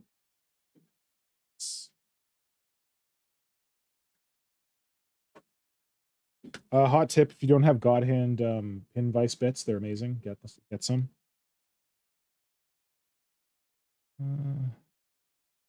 Let's go with this one.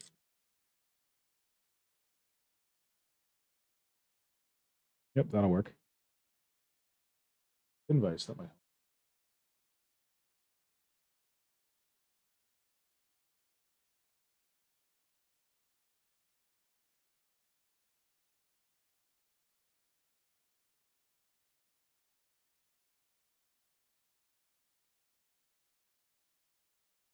All right, so we're going to pin these into here.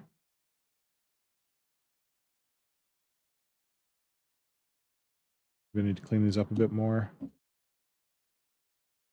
Get a nice flat area where they attach.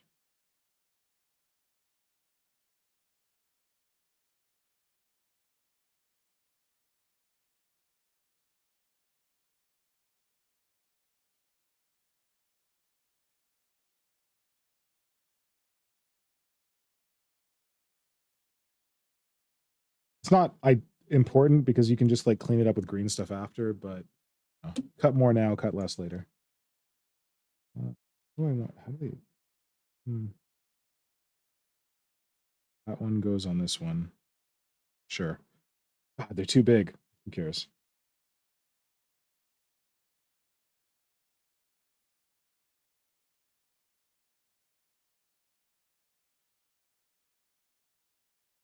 You could plastic glue them on if you really wanted to. If you wanted to live dangerously, I prefer pinning them on.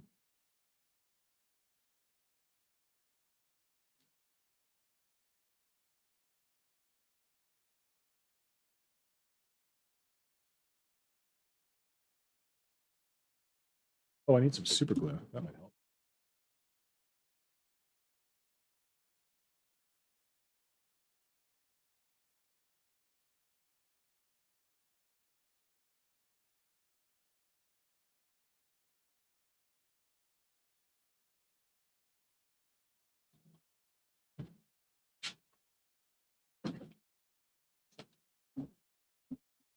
Keep your super glue in your fridge. Keeps it from going off. Although, of course, my top is stuck on, because that's what happens when you're on stream. It's flowing? I don't know.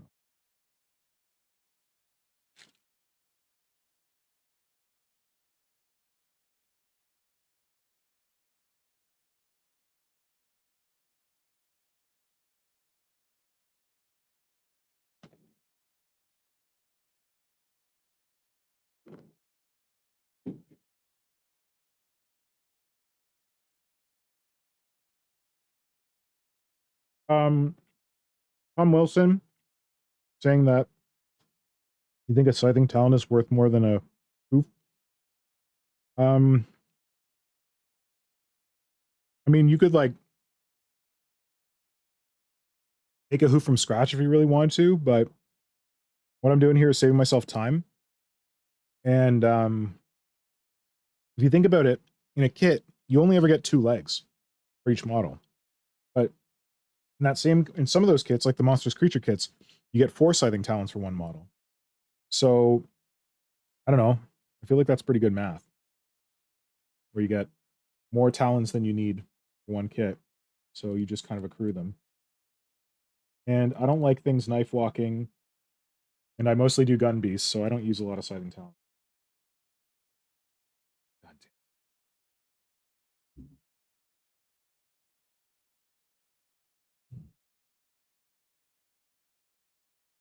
Constantly letting me down, Super Glue. Store you in the fridge like I love you. And you screw me over.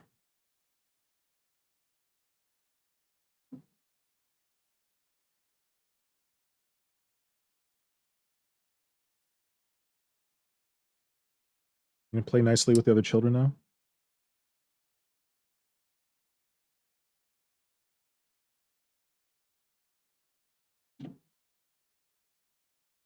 What else is going on in the chat?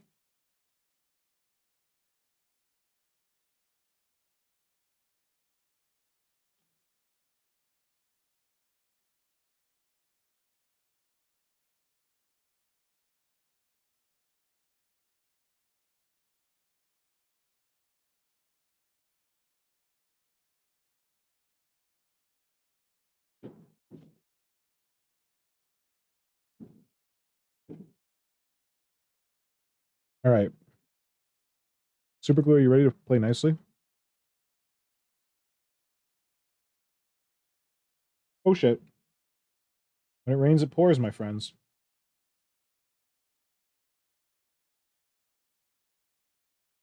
Right. That in there.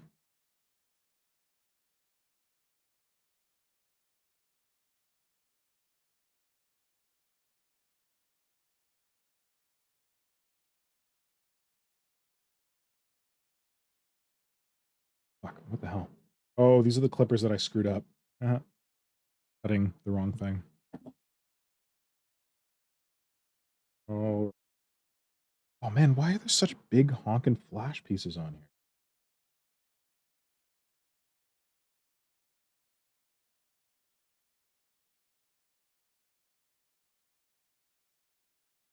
So if you've already got your Tyranid kits and you started messing around with them today, let me know in the chat what you've been working on.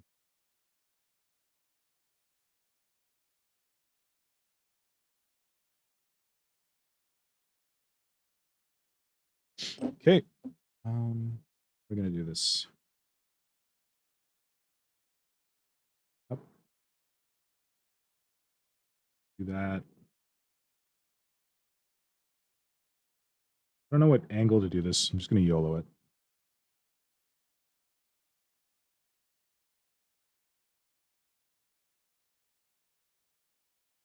I was like, put one pin in and then you can pose it. And then I chose a really thick pin that won't pose. Because I'm an idiot.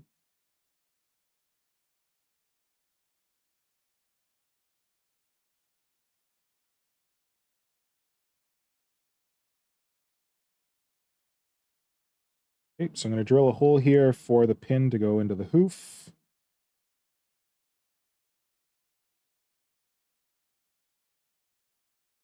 Oh, that went all the way through. That's good.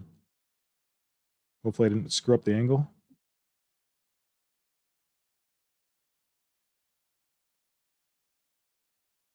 It's coming out the bottom. Fantastic. And I screwed up the angle. Did I?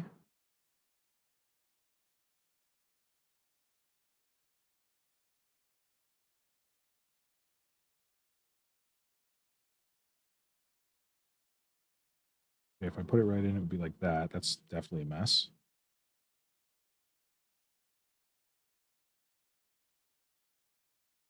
I guess I don't have to shove it all the way in.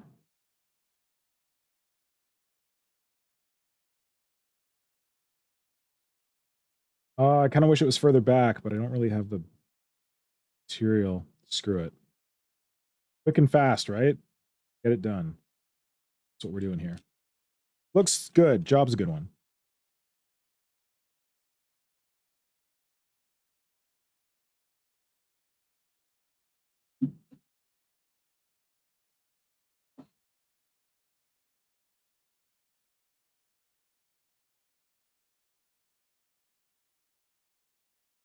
Okay, so just gonna pin the leg into the angle's pretty good. So that's what it's gonna look like when the hoof is attached to the leg there. Now I'm gonna do the other one.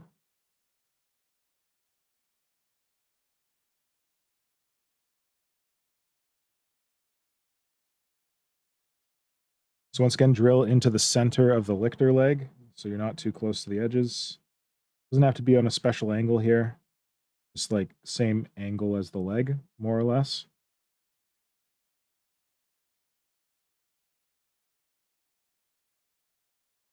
Yeah, that's a pretty good hole. Blitz, I don't know if a Craft World Warwalker hoof would be a good alternative for a Tyranid because Craft World Warwalkers are expensive, and last I checked, I think they only have one set of hooves on them. They also would look very mechanical. You'd have to organic them up. But if you've got Craft World Warwalker hooves going spare, you could try. They're not as cheap as Scything Talons. You could get Scything Talons, like you could get a mitt full of Scything Talons from a bits swap, bits order, anything like that. You're not going to get a mitt full of Warwalker hooves. And then you're going to have to do extra work on the Warwalker hooves because they're not going to be organic looking. So I wouldn't recommend it. I would say get some Scything Talons, cut off the top piece, make yourself some awesome hoofies from that. This one a little further back. I'm going to drill the hole for the pin.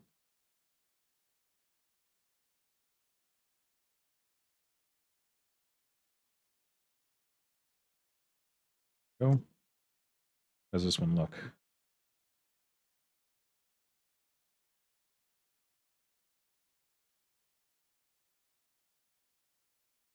Not ideal. Can I bend this pin without breaking things? Think I can?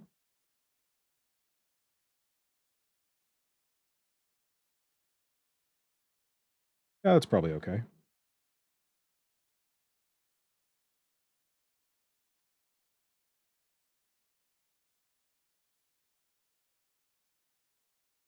I'm going to super glue the hoof onto the pin that I put in the leg. It's probably too much super glue. Great.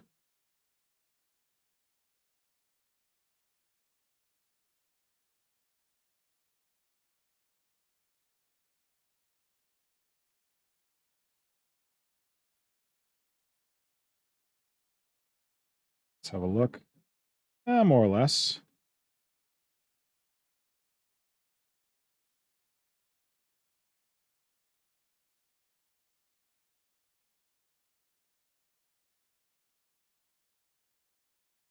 So there we go. We got our Biovore legs. And we can attach them to our Biovore body. I should probably put the tail on. How did I say I want to do this?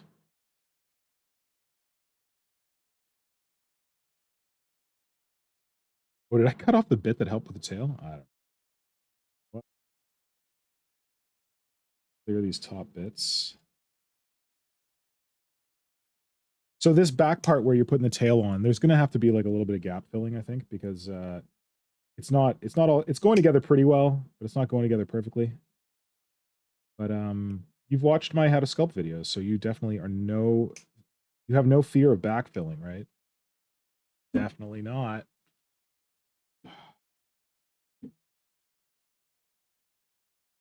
Okay, what are we at there?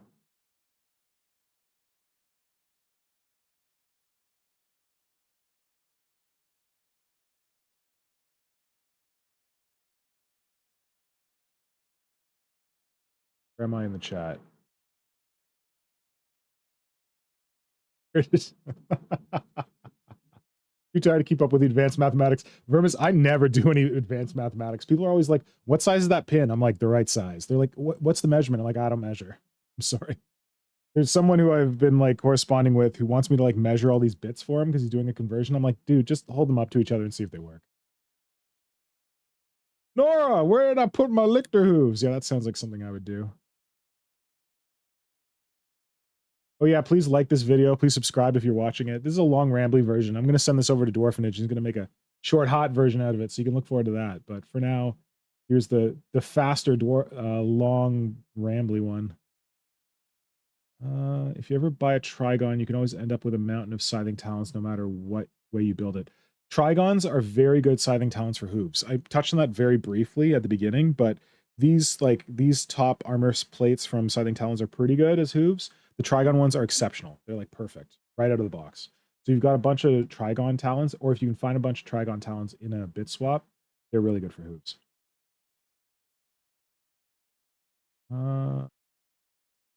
Oh, here we go. James M. just picked up a Biovore Lictor and Codex for my FLGS. Holy crap, that's expressive for 2 models. It's expensive, yeah. Hey, Biovore and Lictor are the 2 best models, so there you go, but it is expensive. Yeah, Tom Wilson, you say I didn't bother with the Codex. I don't play games anyway. I feel like one day I'm going to get smart like that, but this is not the time. I'm still like being like, well, I want the Codex because like I want all the Codexes for Tyranids because I love Tyranids.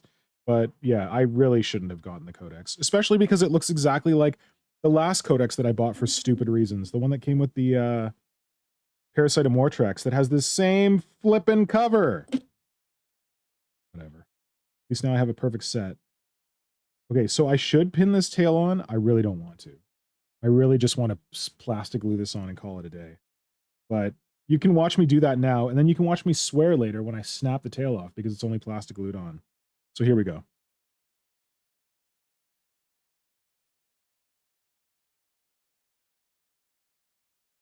All those people who are like, oh, you can just put plastic glue on it. It's fine. It'll hold. Lies. Lies. I'm gonna get lots on there. Put in my curling under sad doggy pose. I can reinforce it with green stuff later, but hopefully it just holds. Oh, shit. Oh, shit. Curse myself. That feels like it might be a good bond. I don't know. Okay, what are we saying in the chat?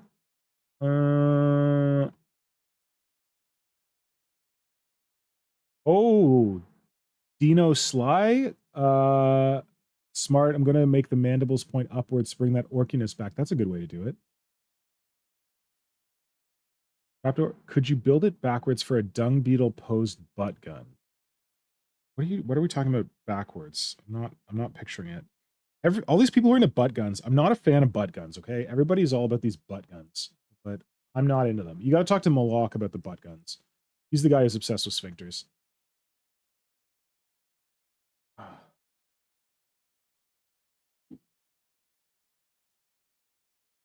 Ooh, Trapdoor Ogre, I'm interested in your Slug Wizard and its Hunter.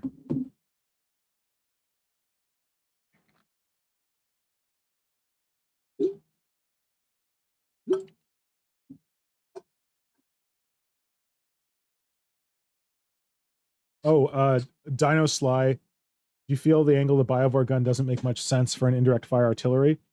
Thinking of raising the angle of the gun to like 45 degrees. I'm definitely doing that. And that, I kind of touched on it earlier. And I don't know how much I want to touch on it now because I'm going to destroy this tail I just glued on. But yeah. Oh, what? Now the gun won't fit? The tail is getting in the way of the gun. I'm gonna have to do some cutting. Definitely not on the tail, because the tail looks great. I'm gonna cut on the gun. So I wanted to make it so I could like rotate it in here so I could change the angle. But I'm definitely not gonna have it pointing forward like this. It's gonna be pointing up. I totally agree with you on that. So delicately place this guy down so his tail keeps curing, I hope. And then go to town on the back of this gun and hack it off. Fortunately, I don't really love the back of the gun, so it should be easy to just hack it off. Although I do kind of want to preserve these bulbous sacs, because they look like spore mines to me. So got my ugly clippers again. Always have some ugly clippers. Very useful. Oh, wow. And it's hollow back there. Fantastic. Make some room for the tail to attach.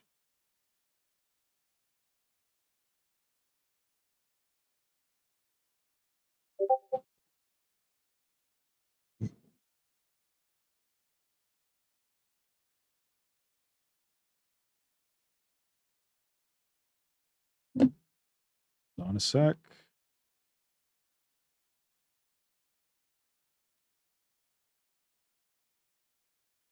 What the hell?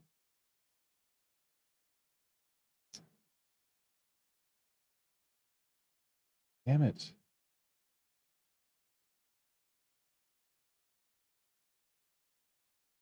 Okay.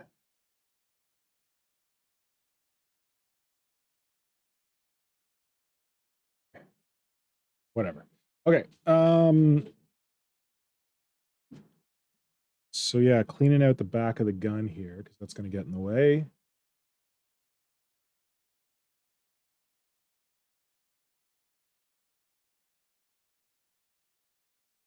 Yeah, James M, I should also not be buying the rule books, because again, I'm just collecting them to be collectible. I'm not collecting them because I actually like I maybe read the 9th edition rulebook, some of it. I haven't touched the 10th edition rulebook, but I have it because it came in the Leviathan box.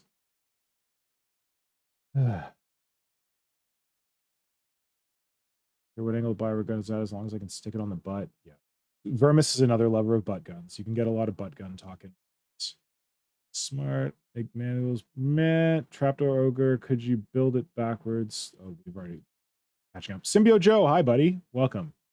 Thank you, Kajan, for reminding everyone to like, subscribe, and hit the bell to be notified of other streams. Make sure to like this video. Thanks. Oh, Eric, I'm glad you saw and liked the new video that is talking about the new kits. Yes, for anyone who missed it, released a new video this morning reviewing the new kits. Have a look at that. It's basically going over the sprues and talking about like what I like and don't like about them. But if my opinion to you matters on that kind of thing, or my opinion on those kind of things matters to you, is rather what I wanted to say, you can go check that out. It's a 35-minute video, so it's not short, but there's some tasty little bits shoved in there. It's also the first video that I've done completely in collaboration with Dwarfenage, my new video editor. So keep that in mind and think about how there will be more fancy videos like that coming in the future from our collab. Okay, so this gun is kind of like over the tail now, but it also kind of fits, and I kind of don't care. I kind of think it's fine. Because I don't want to cut... I guess I could cut back on some of the armor plates, but the armor plates are so good. I feel like they fit nicely. I think it's fine. The tail is kind of holding up the gun. It's cool.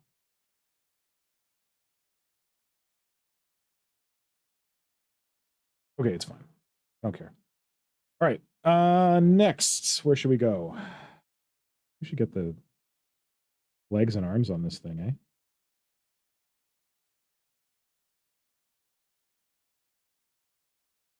Because that's where we set the angle of the beast.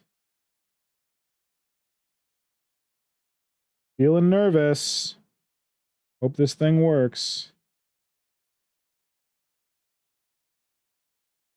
All right, I think I need to make a decision about hands. And I have to realize which arms are what? Is this...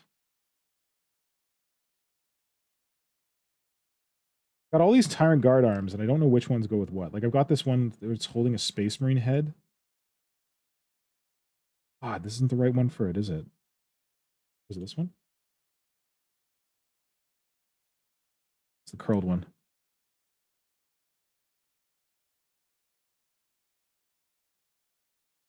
Damn, these arms. Was that the one? Oh, we got a match. Okay, well, I'm using that one because we got a match. No question.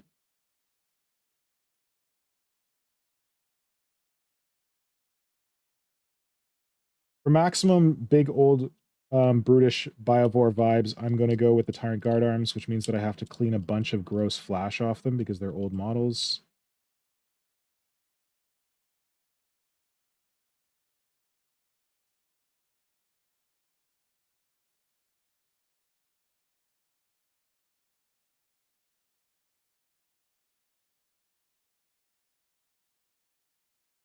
Okay. Just got to clean this thing because why not? When you're struggling over bits, just pick the one that's closest to you or the one that actually works. The best way to choose bits.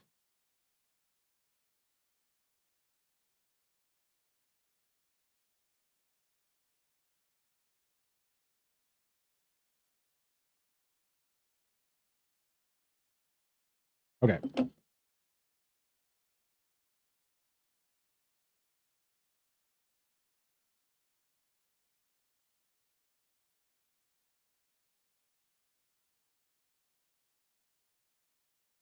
Oh. This is now your arm. Congratulations. I hope you're thrilled.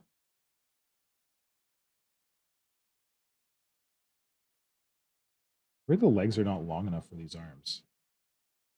Uh-oh.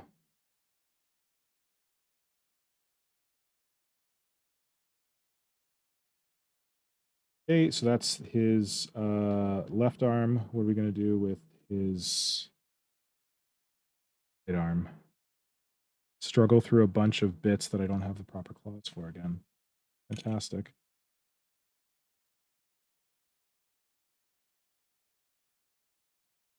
One of these bloody things is supposed to be holding onto a Space Marine head. That's not it. Nope, that's not it. Damn it.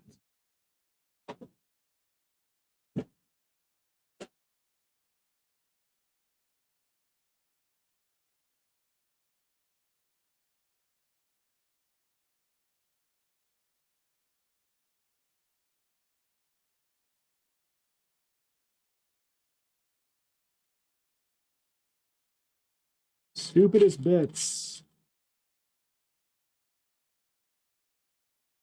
All these weird claw tips that go.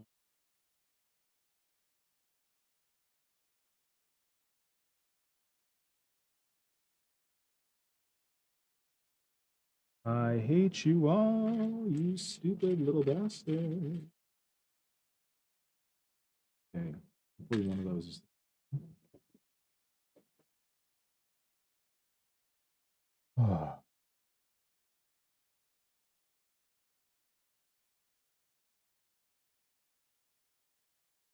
See, codexes are great for artwork and inspiration from lore fluff for conversions, but aren't a lot of it just like just repeated from old books or some shit? Hey, come on, you stupid jerks. It is not a match. You a match? You a match? Tell me you are not a match. I hate you. You a match. You are a match. All right, I'm gonna match. We got this. This is the one he's gonna have because it fits. You ugly bastards, get out of here.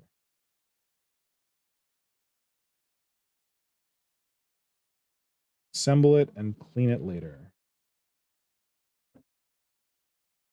What could go wrong?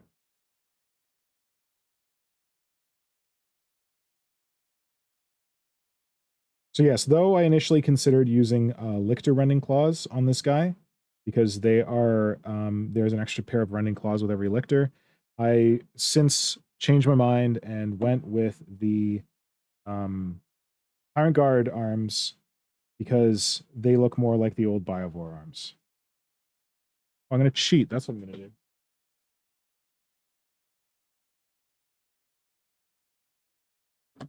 This arm is too long. I'll just bore a hole into the body and hide more of it up inside the body. Great solution.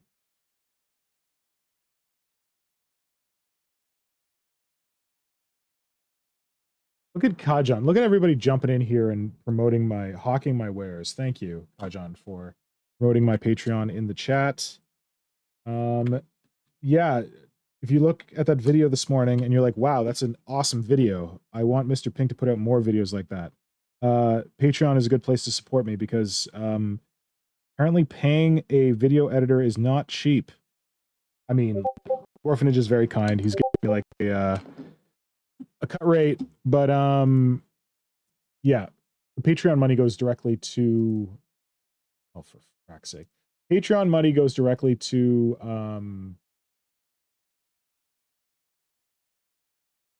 video editing. So yeah, that's what you're supporting when you support me on Patreon. This is going to be down. He's going to be resting on it. Cool. Sure you don't want it there? I definitely don't want it there. Okay. Let's hollow that out. So I'm going in here with a large drill bit, just kind of like clear some space to get that arm up in here. Making a socket because there isn't one here on the model, because there's not supposed to be a leg here.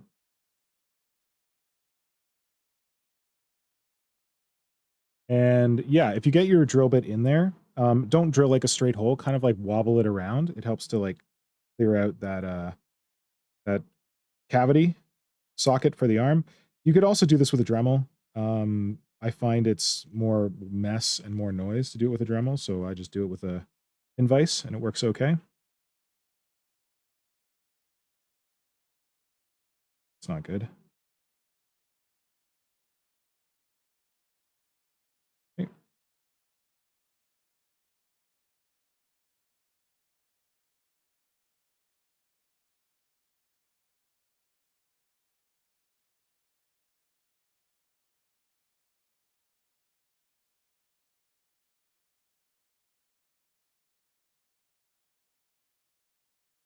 Thanks, Dwarfenage, for looking at stuff like that you just messaged me about. I'm glad you caught that. That's definitely crap. Let's get rid of it. Right. Fits in a little. Oh, man. He's looking good with his big, beefy arms. He's looking good. If I lean them further forward, that might help. Also, I can cheat by removing some length in his arm. Up at the top. Is no one going to know? Ain't no one going to know.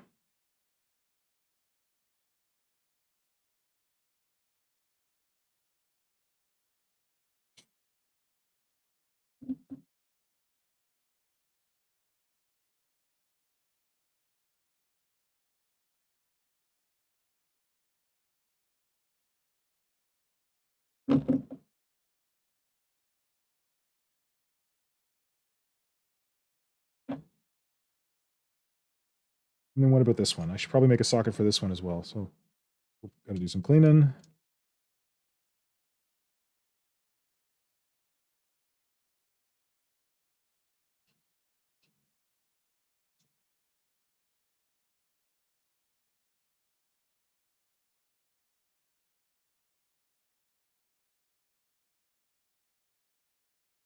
Yeah, I'm a little bit worried the legs are not going to be big enough, but Biovore always had kind of like stumpy little legs, right?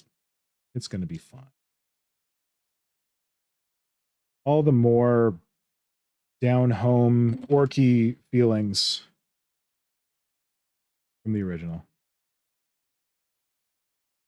Okay. Now I'm going to clear out another socket here for the other arm. Using my my pin vise.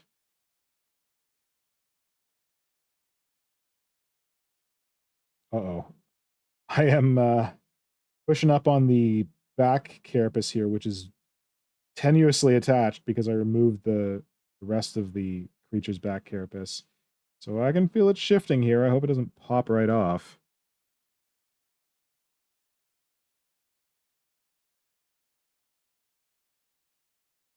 Making a mess.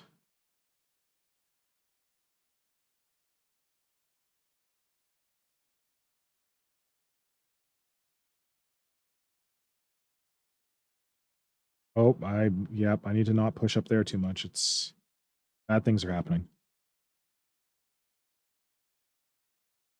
Maybe that's enough. Let's see if I can get this guy in here. I don't get this one. Is this one supposed to be resting on the ground? Is it just Berlin Popeye style?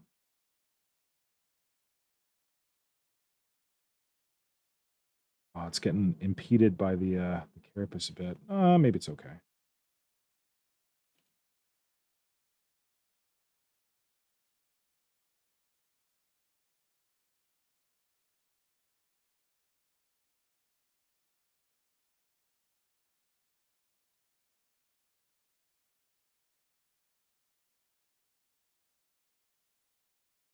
Okay, now I'm at a hard part where I need to like commit to a pose because it's getting close, and the legs and the arms all coordinating is going to be tough. So I gotta figure out how I'm going to do this. Maybe I pin the legs in so that I have something to pose. Pin them with a very thin pin, and then I can pose them. Oh, I can start recording again. Bingo. Where are my good pins?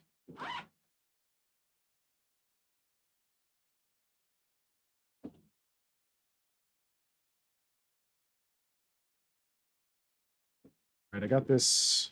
I don't know. Someone told me this was solder wire. It's a very thin. No, that's too thin. Where's the...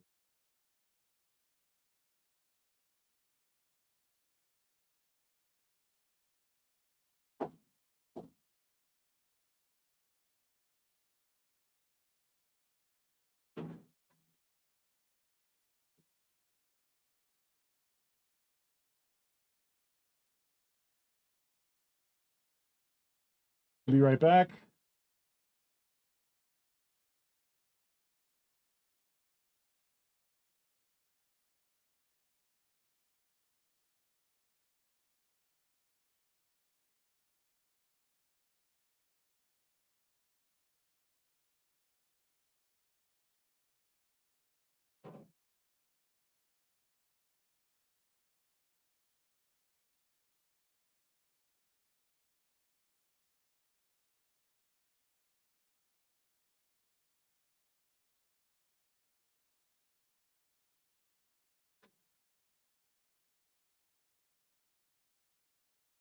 All right, I found it. Pretty thin wire, but pretty flexible. So I can get a pin in there, and then I can like bend it and pose it. So let's use this. In terms of diameter, dealing with.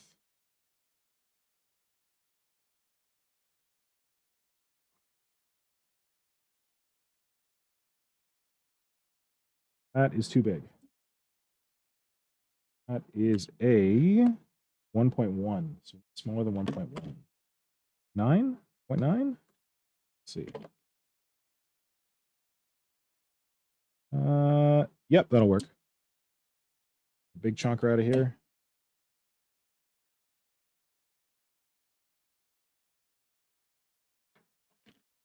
If there's one tip I could give you, it is pin everything. Nothing's going to break when you pin it. Or at least it's going to take a lot more to break something when you pin it. So better to pin it the first time and not be frustrated later. So I got to find the most material to drill into on this Lictor leg. I think I'm going to go down through here. The meat of it. Because I need a goodly amount of material because I'm going to flex this pin. You don't want the pin to be too close to the surface because otherwise you'll flex it and it'll just like rip out of the model. You also want to drill pretty far in because if it's just a little bit in, again, it'll tear the plastic rather than resisting the force that I'm going to put on it when I try and pose it. Although this drill bit is very short. Far in as I can. Okay, and then get my pinny pin. Make sure it fits in the hole before I get glue all over it. Yep, pick the right bit. We're good. Glue all over it.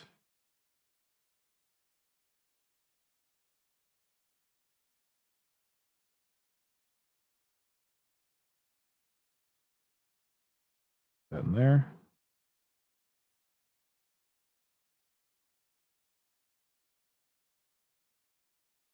And I know that I want this pin to come out sideways because it's going to be going into the body of the Biovore. So once I've got it in there, it's not going to come fully sideways because what I'm actually going to do is we've got that hole right there and I'm not going to put it through that hole. I'm going to drill it up into here. So I want it to be on kind of a forward.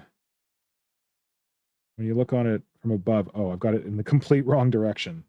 I want it to be coming more of a forward angle.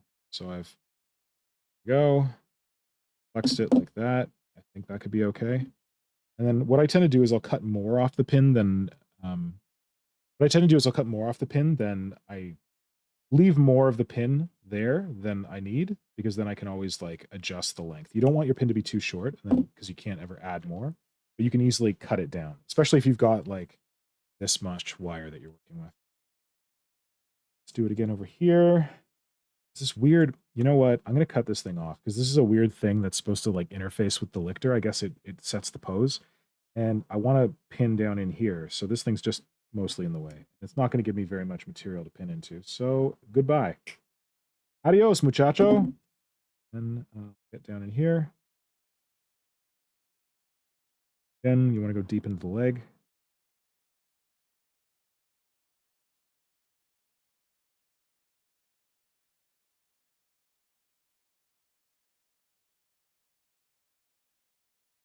Okay, there we go.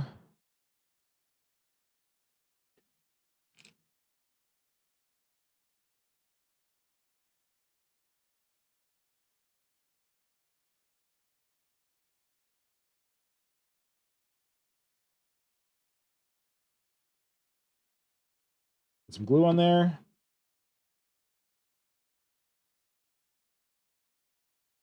Put down in it.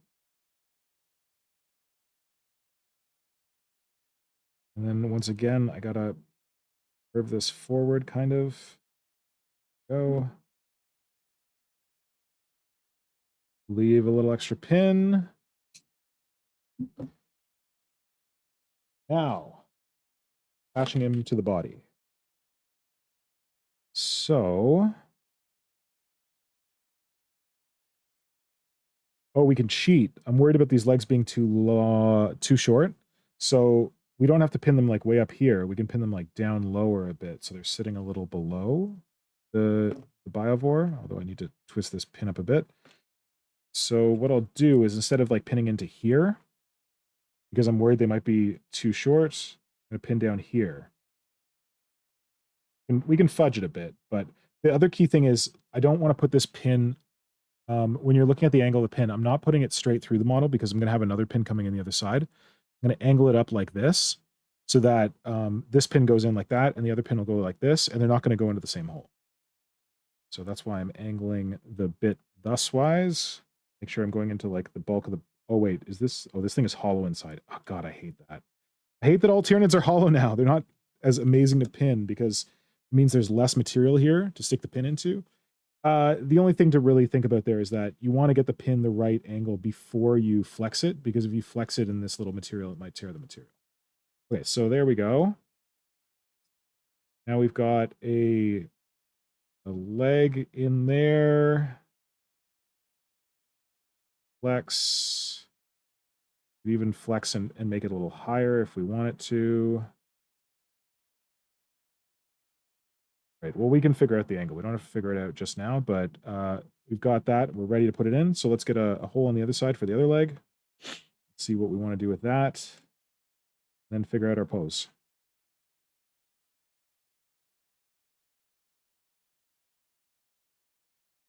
Oh shit. And this is the part where I break the tail off because I'm holding onto the tail as I'm trying to pin it. Dumb, dumb, dumb.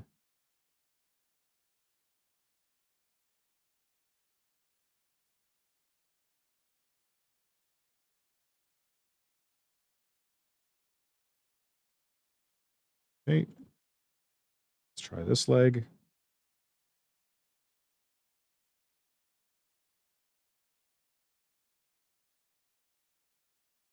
Buddy. Oh, there we go. Right, that's in there. Something about the way the Biovore body's shaped is not ideal for this conversion, but whatever.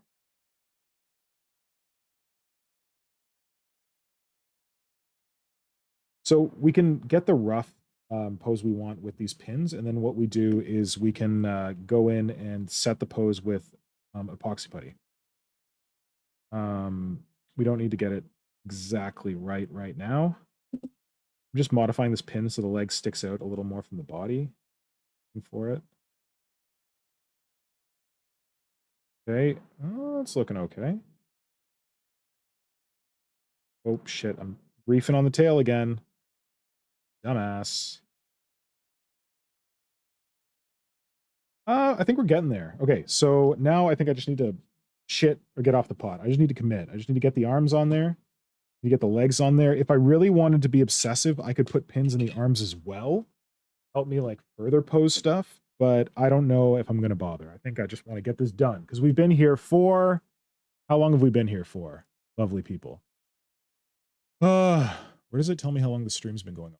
Can someone tell me how long? Well, at least 2 hours. Oh, 2:45. A while. It's been going for a while. Let's see what's going on in the chat because I haven't touched it in like eons. Oh my. Kitbash Royalty? Who's Kitbash Royalty? Oh, Trapdoor Ogre is Kitbash Royalty. Yes, I agree. I feel like they've had the same cover for the last 3 codexes. Tom Wilson, they've had the last cover, same cover for the last 2 codexes, I think. 2 of them, yeah. Oh, and 2 of the codexes had the same picture, 2 in a row. And now we have 2 more codexes with the same picture, 2 in a row. Bleh.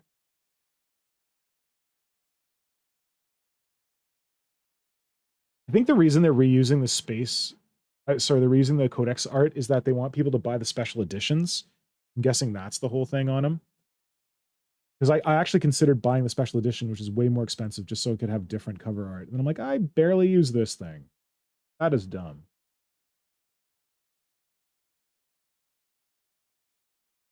Vermis, tactical space marine bits are worse than tactical rocks. I agree, Vermis.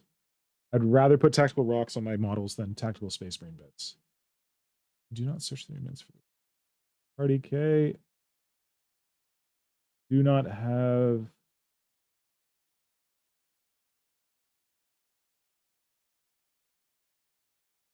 Modern Synthesis added a video to their story. When? I don't know what you're talking about, Vermis.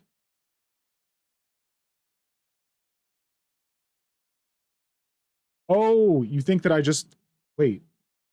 I just added a picture to my story while we were talking? I think you got an old notification, because I was definitely not on Instagram while we were talking.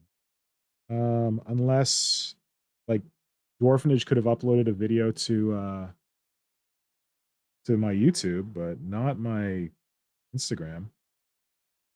What was the last video I uploaded? I don't know what the heck's going on.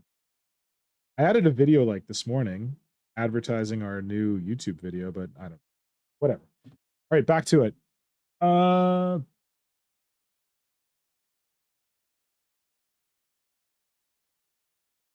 Off marine players is best entertainment. I agree. Oh, Vermis, I hope you're still here. I think you just you're saying epoxy putty.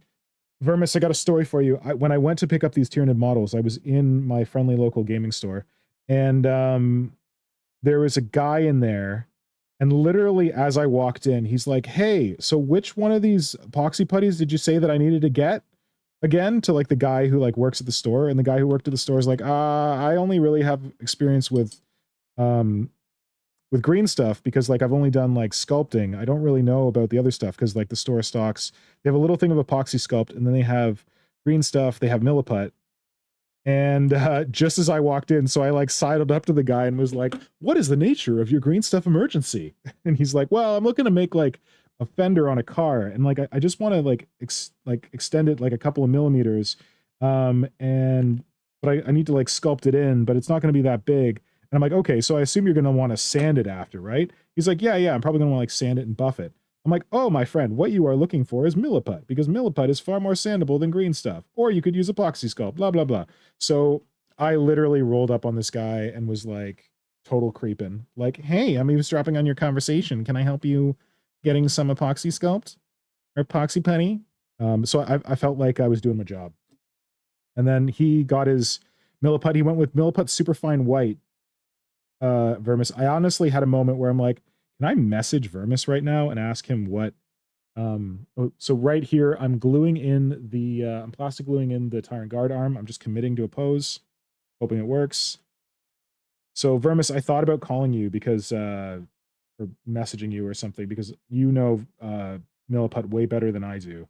And I didn't know which one to recommend if you wanted to sand it after, or file it or sand it. I went with superfine white. I hope I didn't lead him astray. When Box was telling me about superfine white, and I used it a little bit, I think it was sandable. I told him he could use like standard milliput or superfine white, but they also had like black and terracotta. So I really had no idea which one to go with. I wish you were there, buddy. Oh well. Hopefully I didn't lead him astray. Or else, well, he doesn't know who I am. So it's not like he's going to be like, that Mr. Pink guy is full of crap, because he has no idea who I am. I'm just some random dude at his... He's going to be like, that random dude at the friendly local gaming store was full of crap. He led me astray on Poxy Putty. But yeah, tell me if I did the right thing, please. Put a comment in the chat, because I'm a little bit worried. Okay, so this guy's pretty squat. I hope I don't have to modify his pose with a tactical rock, because that would be annoying. Well, maybe I can modify his pose with a pin.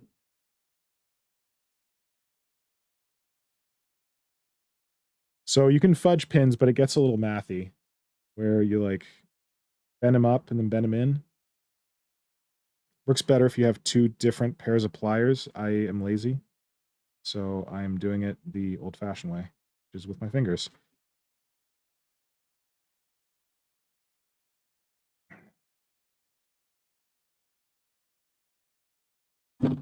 So I introduced this step in the pin here. Comes out, goes up, goes in, to try and get the leg a little lower and get a little more height.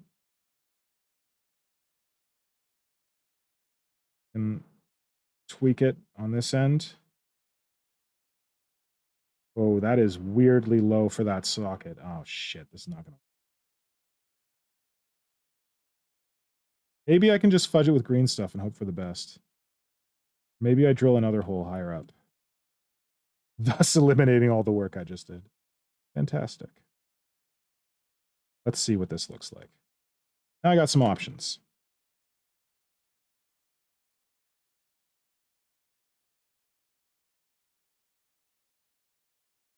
That looks a little more conceivably like it goes in that socket. Let's see.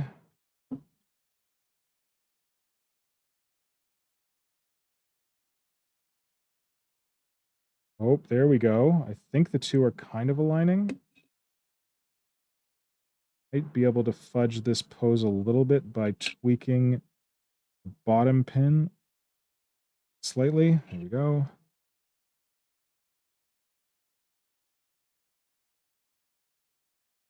Ooh. He is a squatty boy. Oh, fuck. You know what? I'm going to call that close enough, and I'm going to glue that in, because then it'll help me pose the other side. I mean, he's not exactly like the old Biovore, but he's close enough, I think, for people who want to make one out of the current kit and a Lictor leg and some leftover scything talons. Oh, and some Tyrant Guard arms. Oh, well. Okay, let's get that in there. And let's get this on the base.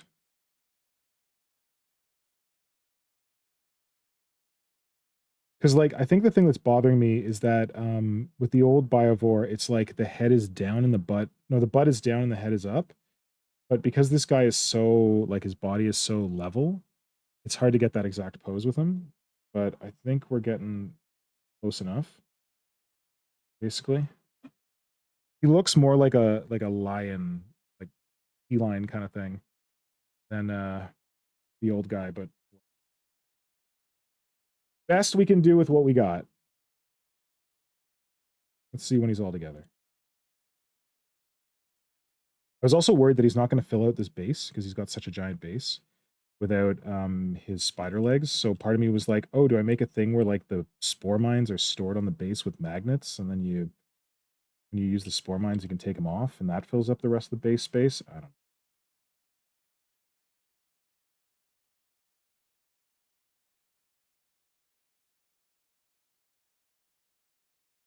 Okay.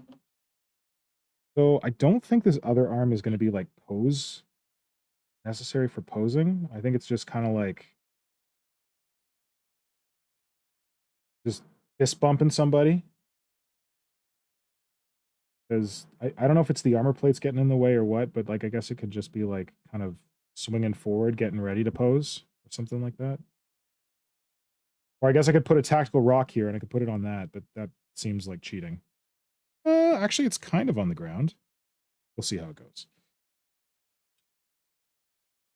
Let's see this other leg, how it stacks up with the previous one.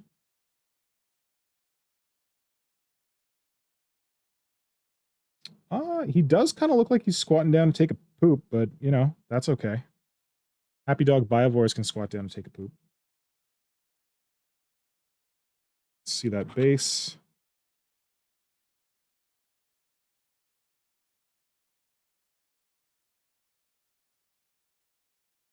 Oh, that's not terrible. I was thinking I might have to adjust the angle of the other hoof, but it's getting there. So this is why I pin them, so that I can, like, do, like, micro tweaks as I'm trying to get the pose right. I think that's fine. I think we just glue that in. As the Germans say, job's a good one. What's going on in the chat?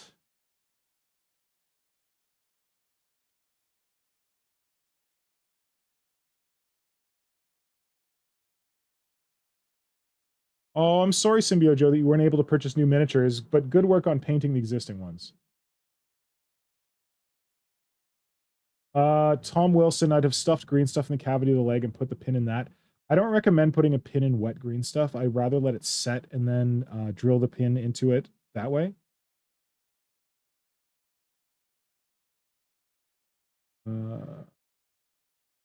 Yeah, so I'm with Flynn that I would have done epoxy sculpt, but then I would have let it set and then I would have drilled into it.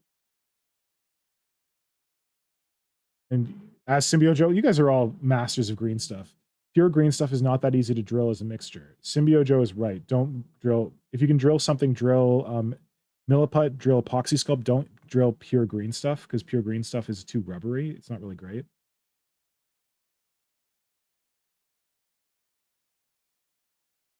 Okay, so Vermis told me that any of the milliputs can be sanded, no problems. I still get to wear my fancy green stuff crown. My fancy epoxy sculpt crown. That's great. Good to know. Oh shit. It's a lot of glue. All right, let's pose this other leg. Put that glued up pin into the socket, and then get my base out so that I can check the pose with the other two limbs.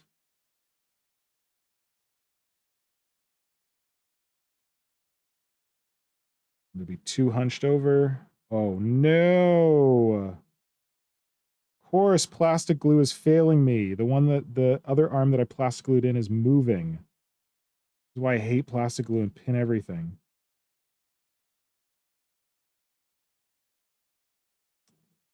I just gotta hold this dude while the super glue sets so it holds the pose. Fucking plastic glue. Fail me again.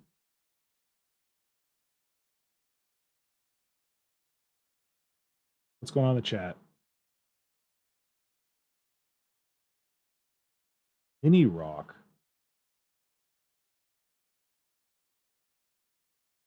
Oh, tactical mini. So you're using the Rock, Dwayne the Rock Johnson toys as tactical rocks. That's pretty good.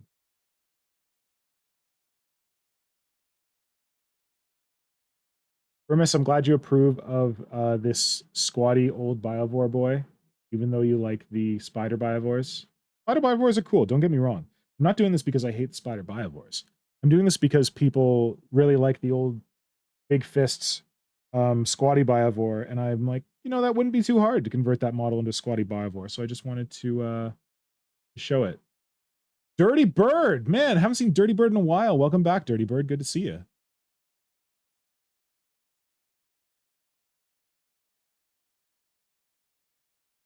What do you think about this kit as used to make a scary looking spider without a cannon on its back? I honestly think that this kit is very much, you could very much do that because the way the cannon fits onto the back, I can't really show you right now because I'm waiting for the glue to cure.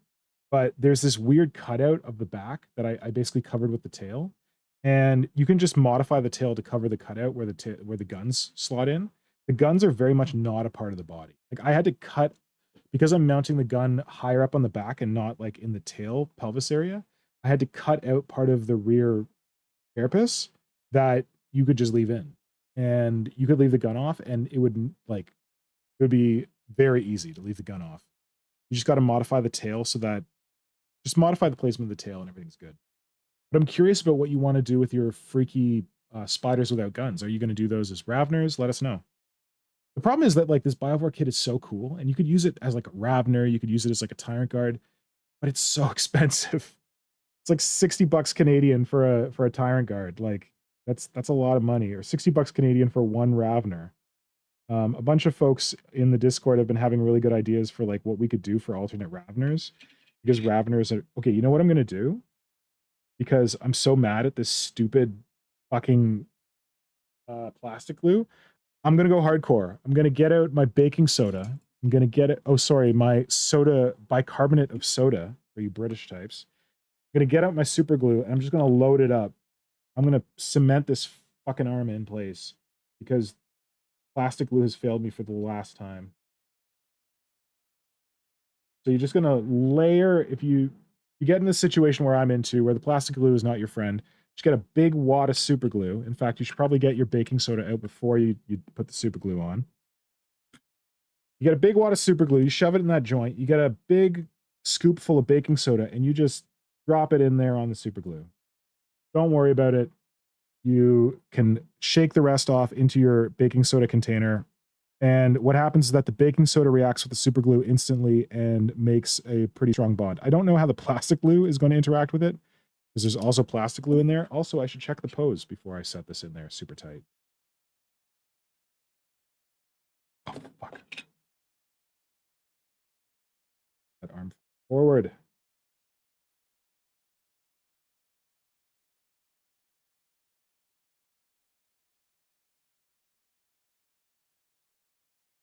So yeah, a hot tip, baking soda and super glue reacts immediately.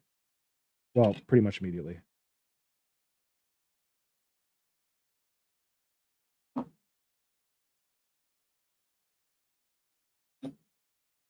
Get a little in behind.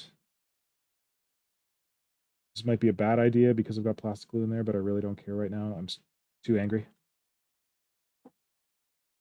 Also, the key thing is this makes like a really weird texture, so you want to put it in a place where you can't really see it. That's why I'm doing it like under and behind, not on top. Hopefully this works. I don't know. Fast and dirty converting. That's what we do here. Okay. Getting there. Oh, now I've got baking soda everywhere. Great. Fantastic.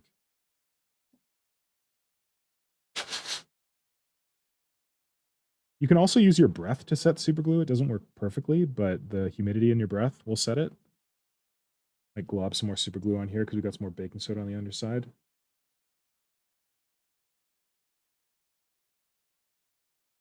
Is just don't get the baking soda inside your jar of super glue. I don't think that'll go well. And use thick super glue so it doesn't like pool and run everywhere. That would not be. Yeah, you can blow on super glue to like help it set. It's slow, but the humidity in your breath can help it set. And it does sound gross, but if you get a little bit of spit in your mouth and you go like, with your breath and humidity and super glue, it will set a little bit quicker.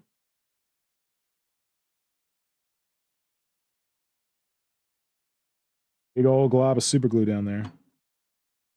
That tool I never used. Don't do this to tools that you care about. Super glue will ruin them. Care about this tool.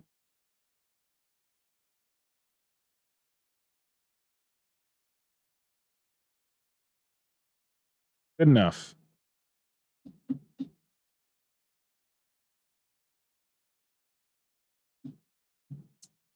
Okay. So that's that arm. Now, okay, I'm trying to figure out what I'm going to do because I tend to like, whenever I make gun beasts, I tend to give them 4 limbs and say that one set of limbs is like fused into the gun. But I haven't actually molded that set of limbs on this one yet.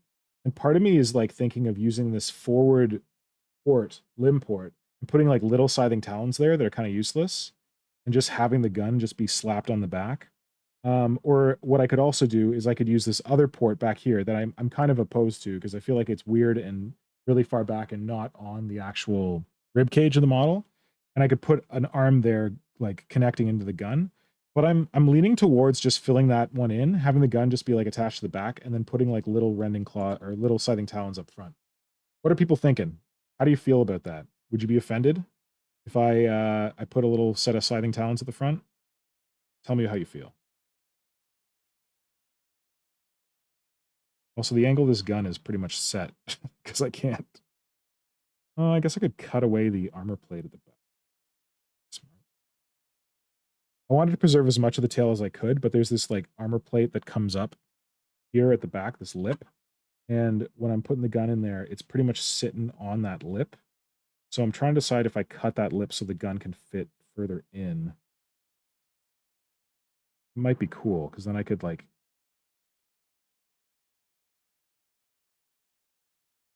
Tell me what you think about the extra limbs while I agonize over here. Cleaning this thing. Oh, I should drill out the barrel of this while I'm here to make it more acceptable to fire spore mines.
Whoa, there's a lot of stuff going on here.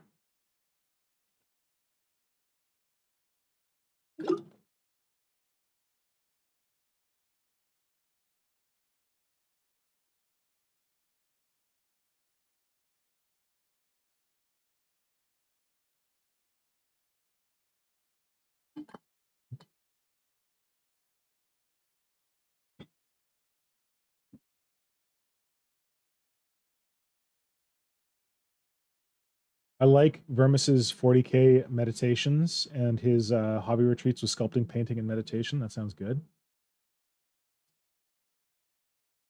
Cheese, baking soda, accelerate super glue drying time. Artist cement, there we go.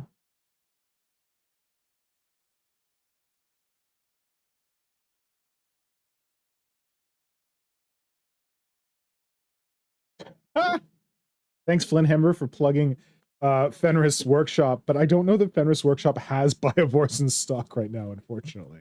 You can buy other stuff. I think they have the Lictor in stock. Or I'm assuming they have some way that you can get an email when it comes back in stock. I think no one has Biovores in stock right now because there's such pretty models that everyone loves. So good problem to have. I'd much rather have a Biovore that can't stay on store shelves because everyone loves it than a Biovore that you can absolutely find tons of because no one loves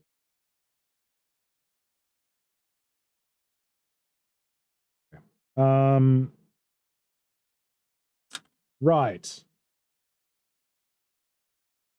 Bicarb soda were different things. Doubt the plastic glue does anything.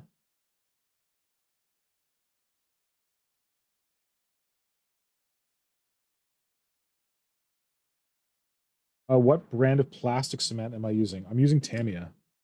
Tamiya, sorry. Tamiya. Cement. Poison. No fire. Whatever this is. That's what I'm using.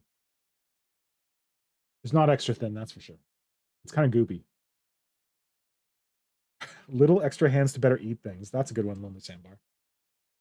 I somehow knew Vermis would be into little scything talons. If Bargaunt was here, I feel like Bargaunt would be into scything talons.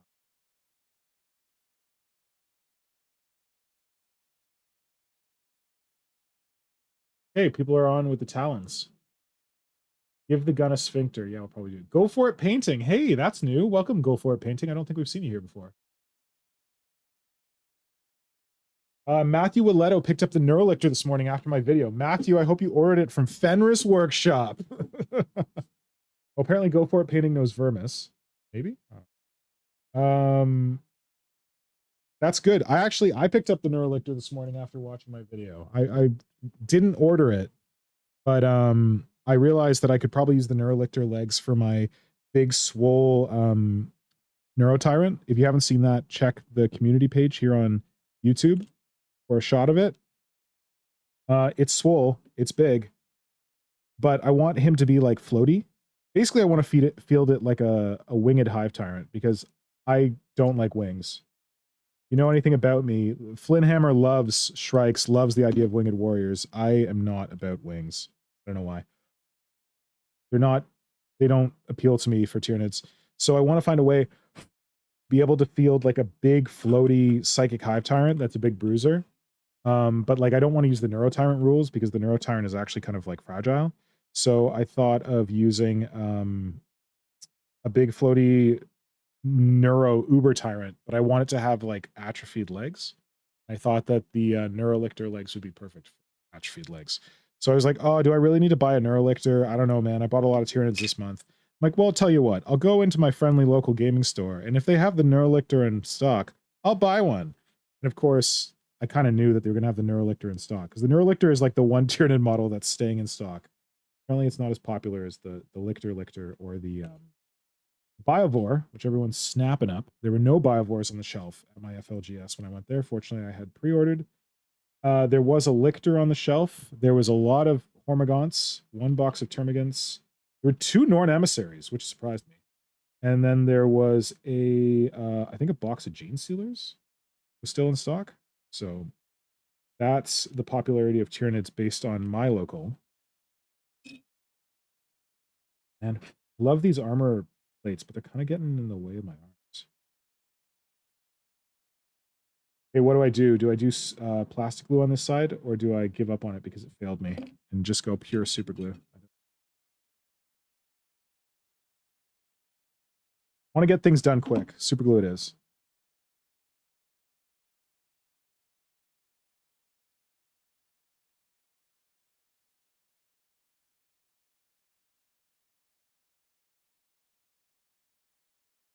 A messy joint, so we'll just smear it all over the place and hope it binds somewhere. I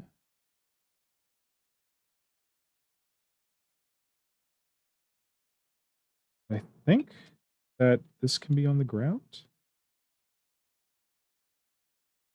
Pretty much.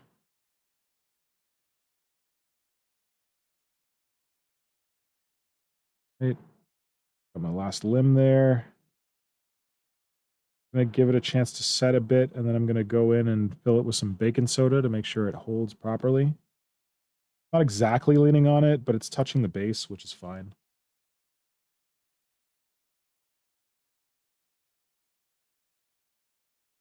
Oh, Matthew Willetto says I did. Maybe Matthew Willetto did pick it up from Fenris workshop. That's great, Matthew. I really appreciate it if you did that. Thank you. Whoa, Hairy Tarantula has 2 Biovores. If you live in Toronto, guys, get to Hairy Tarantula. Biovores are going quick. If I had any more money left, I'd be snapping them up. But I don't have any more money left. Royal C, what do you think about using Tyranids for Chaos Demons for AOS Fantasy? Or is there a better equivalent for the new fantasy side? Royal C, I would say that if you're going to use Tyranids as a demon in AOS or fantasy, I would go with Gene Sealers because they have like clawed feet. Well, I guess you can use hoofed feet. The main thing about Gene Sealers, they don't have as many of the like very iconic Tyranid Chitinous armor plates on them, which I feel like might pull you out of the demon vibe and make it like make them too obvious. Make it too obvious that they're Tyranids. If you're not worried about that, they're fine, and you could probably get by it by just painting the chitinous armor plates on the back, and then like the carapace plates on the back and the chitinous like skin Tyranid stuff. Paint that all the same color, and that might help with the demon vibe. But yeah, that's what I would say about Chaos Demons. I'm just trying to think. Or yeah, I feel like Lictors could make pretty good. Maybe they might be too big. But yeah, I'm thinking, for some reason, I'm thinking Gene Sealers. I'm thinking they're your best bet. Can't really say why. But it is the case that people have done the other way and used Bloodletters. Bloodletters? Yeah, they're the little ones, right? Bloodthirster is the big one. Bloodletters as Tyranids. People have, because they've got that whole like dog leg thing that Tyranids have, like this. You see here where it's like the thigh and then like the lower leg and then another piece of leg. You got that on a Bloodletter as well. So that feels like it makes them more usable as Tyranid models. And I guess conversely, you could use Tyranids as demon models because demons have that whole dog leg thing going on as well. Also, I'm not really sure how the like cost stocks up between like demon models and Tyranid models. It might have been a time when you could get like more Tyranids for cheaper. I just say that like Termagants probably aren't going to work as demon. They're too like hunched over. But I guess it depends on what kind of demon model you're going for. You're never going to get an argument from me for using like weird models that you aren't supposed to use for stuff. I'm all about converting. I'm all about diversity in models. I'm all about getting more Xenos models out on the table, even if they're masquerading as chaos. That works for me. Getting a little bit of white powder everywhere, so you know we're having a good time.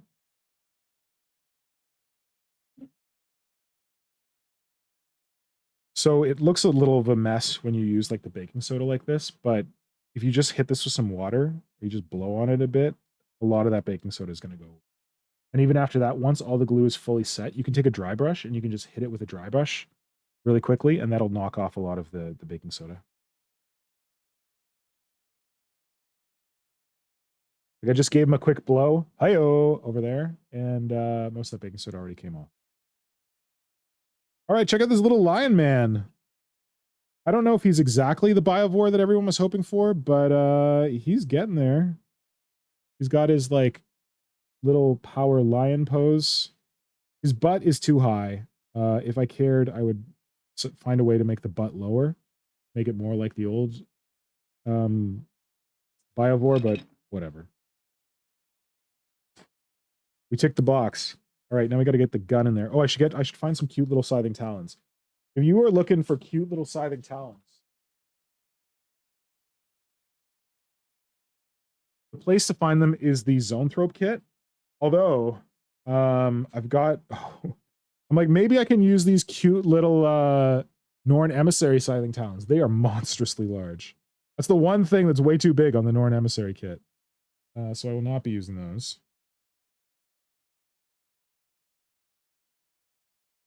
Yeah, if you want cute little scything talons, you're looking for the Zoanthrope.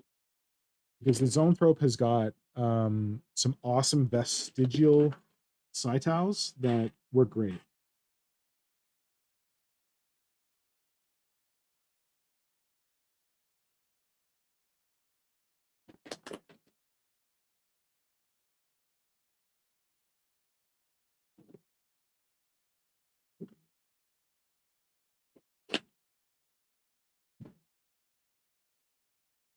Hammer, what are you linking to?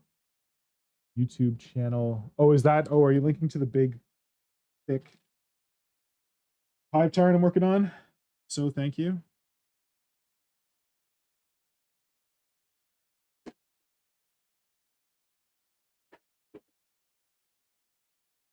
Ah, found him. So ever since Bargaze taught me about the importance of the Zoanthrope little baby scything talons, I have kept a large supply of them, and I think they're going to be great for this guy.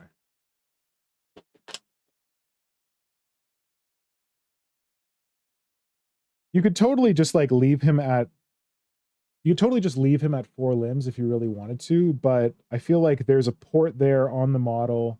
There's also a gap in the forward armor plates around there.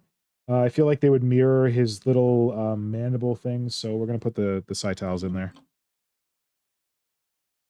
Hopefully they're big enough.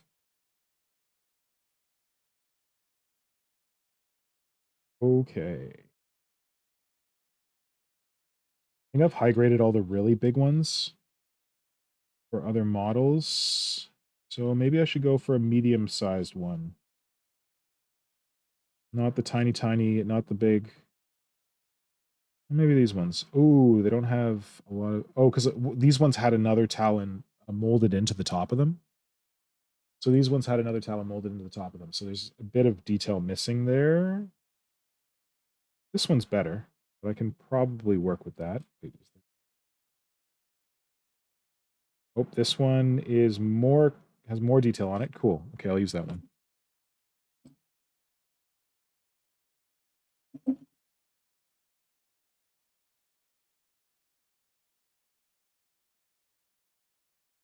This is just where there was like 2 of them paired together, and I cut off the upper one, which was larger. So I just left some flash on top that I'm just cleaning off here.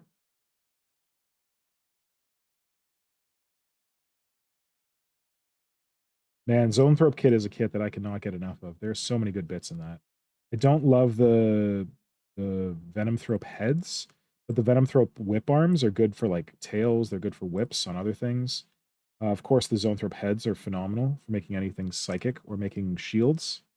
For Tyranids, these little scything talons are great. Knowing the Zoanthrope bodies are great. It's just a lot of great stuff.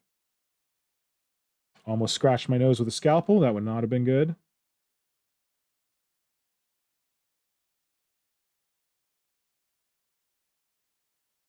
I think most of the upper arm is going to be hidden in under the armor plate, so maybe I don't need to worry about cleaning it too much.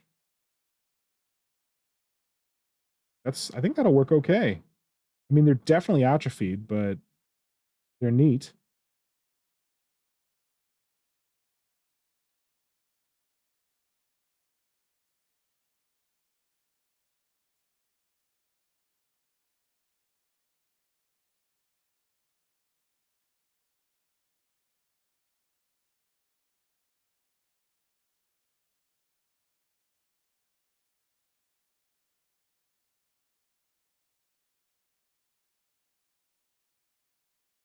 Okay, that one's pretty clean.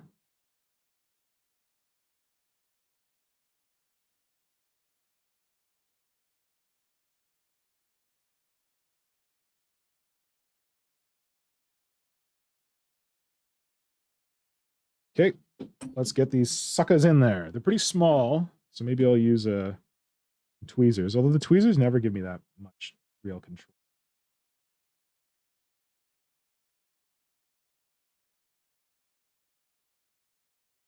Again, plastic glue, super glue. Which one? Which one?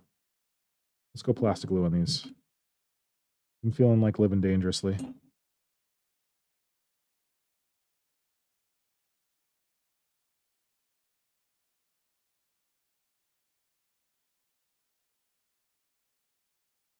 Okay.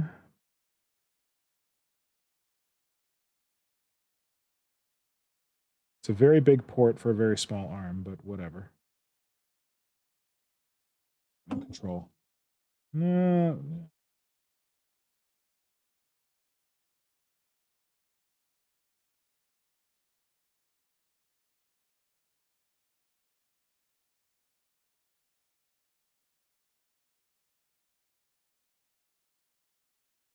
Do them lower? Like, oh, let's have them up over the plate, but maybe we want them under the plate? Ah, crap. No, I think it makes more sense if it coming through that little hole.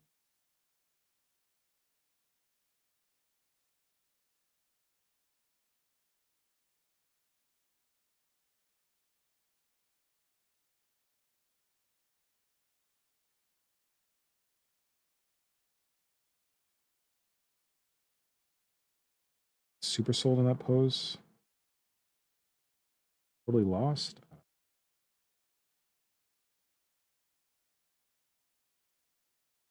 It's fine.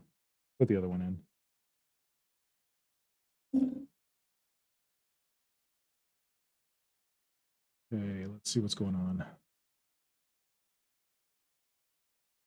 Talk about Tyrant Chaos. To be completely honest, I'm gonna use it as a D&D monster. Matthew Walletto, the Neurolictor is gonna be great as a D&D monster, and I don't hold that against you because one of the really amazing recent conversion artists to join the Tyranid community started out as someone who is using Tyranids to convert for D&D monsters. That would be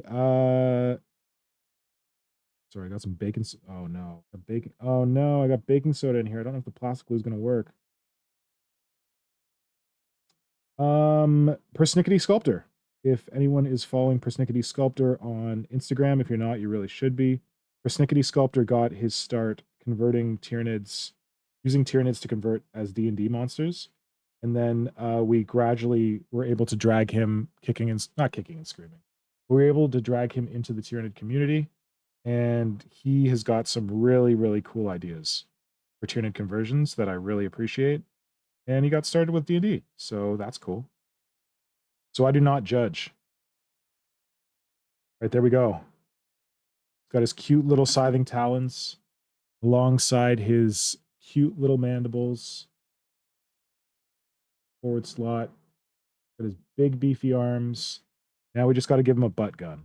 I mean a gun. Definitely not a butt gun, you gross people. Why would we give him a butt gun? Right. This is the part where I screw up the whole tail because I'm using my ugly clippers on a piece and it's probably going to snap the whole thing off. Oh, that worked.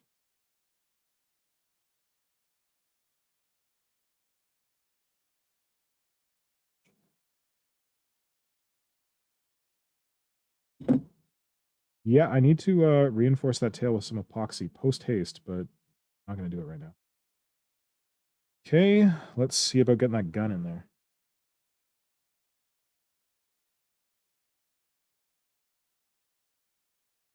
That buy me anything. It basically bought me nothing. Fantastic. Maybe.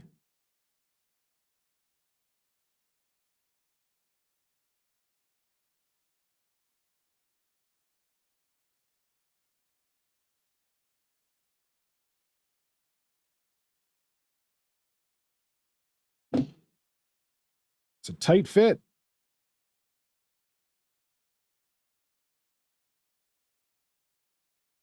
Man, I want it further in.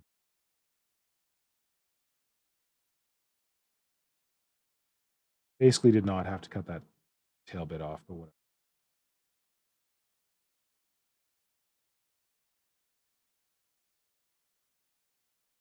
All right, this is basically where we're at. Oh, I was going to drill the barrel on this thing. Whoops. Always drill the barrels on your biocannons, kids.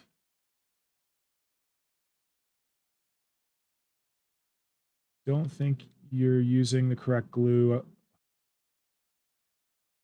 The glue works. Telling me it's not correct. Glue stuff together. I think it's just old. I think that's why it's not.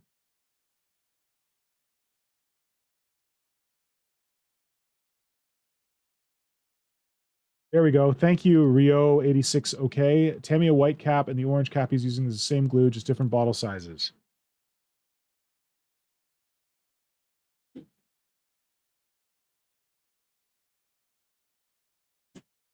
Well, everyone's coming to my defense. Thank you.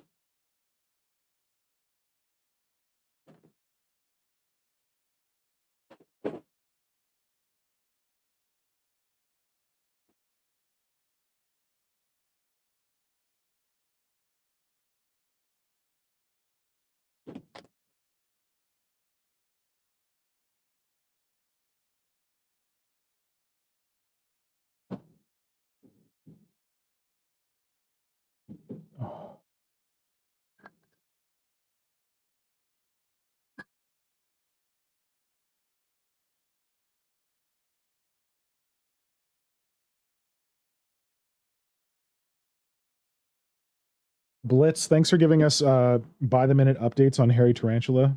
I don't know that anyone here is actually going to Hairy Tarantula. Most of these people probably don't live in Toronto. But if you do, there you go.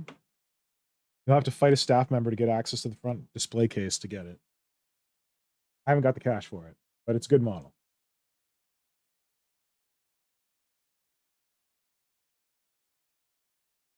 Oh yeah, Vermis, those talons that I showed earlier, those are the ones that make the Norn Emissary have too many pairs of limbs. They're weird.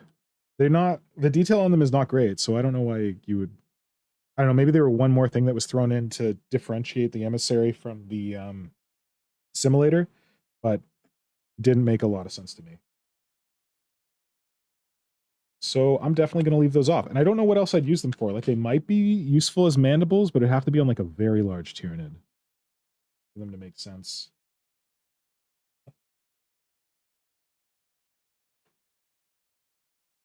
So earlier I said that you should definitely make sure that you get bod hand drill bits for your pin vise. And that's because you can use one collet size for this bit, the 0.9 millimeter, and then use the exact same collet size for the 3.0 millimeter. Because they make sure that all their collets, or like, they're not called collets, they're collets when they're on the pin vise, but the shafts of them are all a uniform size, despite the fact that the bits are different sizes, which if you pin a lot, you'll see how valuable that is. If you don't pin because it's annoying because you got to keep changing your collet because of the size of your drill bits, this solves that problem. So this one size fits the small ones decently, and it fits the big ones, and I never have to change it. I love it. So I'm getting out the big bit to drill out this barrel. I might go back in and sculpt some detail here, but I just want to clean it out first. But you can just like fully drill this out, and you can just fully drill this out and not have to sculpt anything in, but we'll see how I feel.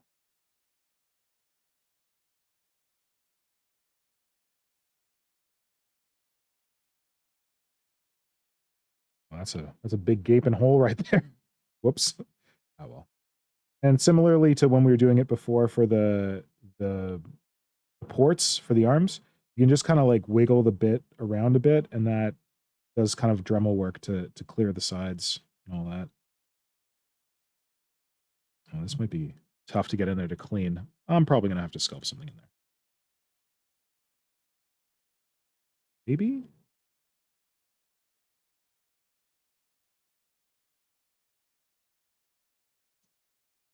Oh, there we go.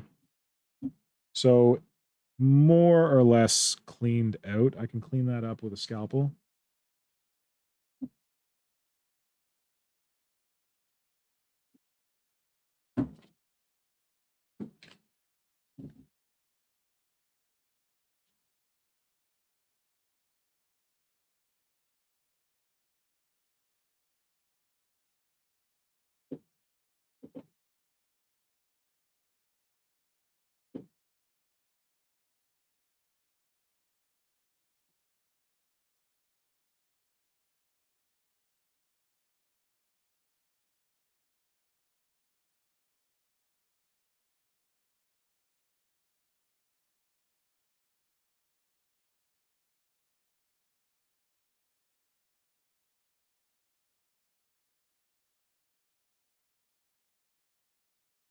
Um, Royal, oh, whoa.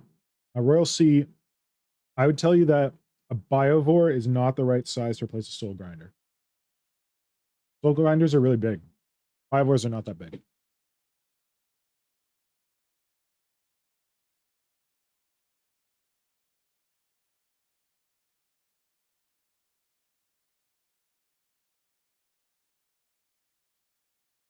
Man, there's a lot in here. Oh, Flynn Harris, thanks for putting Persnickety Sculptor's link in the live chat. That's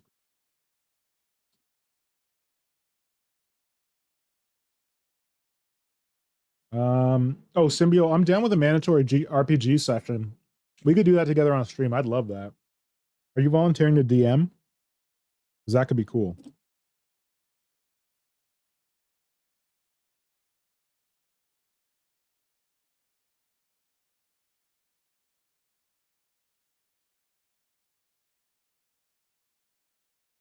So just clearing out the inside of the barrel here. Get that larger bore that I was looking for. Spore mine bore.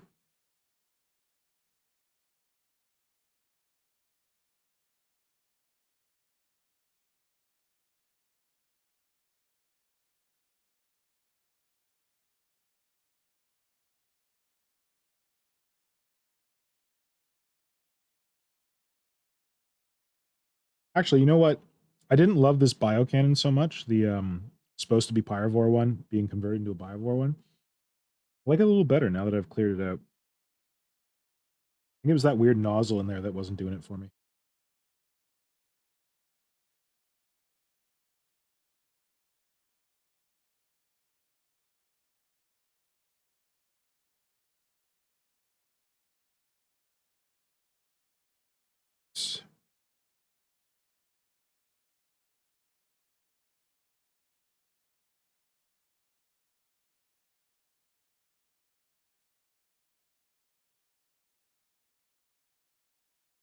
All right, clean enough. You can do more with it later. Now you're just killing time.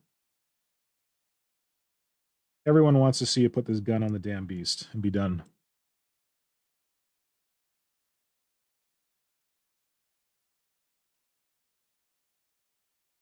Okay. So now the question is, how do I fix this thing? I'm thinking of just like YOLOing it with super glue and then shoving a bunch of putty around it to get it in there because it's really not touching at any points. I could pin it. I should pin it. Future me will wish that I had pinned it, but the reality is I'm not gonna. So how do we feel about that angle? Here, I'll give you a base. Base your decision on. I can pick up a friggin' base.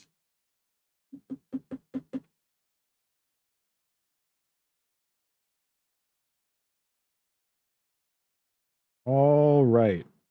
There is your base. There is your Biovore. How does that look for an angle for an artillery piece? I feel like that's a pretty good angle. What do people think? Let me know in the chat. Does it need to be ranked further back? I feel like then it would be too vertical. I feel like it's an improvement on what we got in the stock model. Definitely. Kind of 360.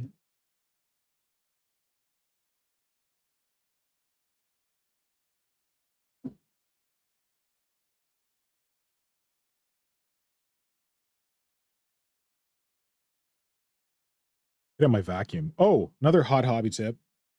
You got junk like this on your hobby space. Self a little dirt devil, whatever. This is like a Black & Decker battery rechargeable vacuum that I just keep in my studio for sucking up all these gross bits. However, if you get one of these and you're on stream with all of your internet hobby friends, make sure that before you deploy this suck-a-dog, you turn off your mic, because otherwise you will not have any more hobby friends. They will be deaf. So one sec.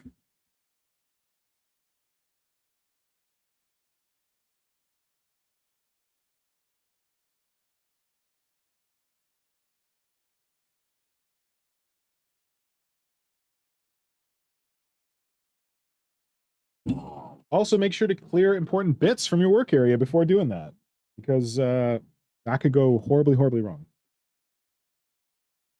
All right. Got it. Let's see what people... Oh, good night, Kajan. Thanks for joining us. Wait, hang on. Let me check. No, I don't live in Toronto. Vermis, I'm sad that you don't live in Toronto. Sometimes I think I should move. Symbio, if you lived in Toronto... Oh, man. If you lived in Toronto, it would just be chaos all the time.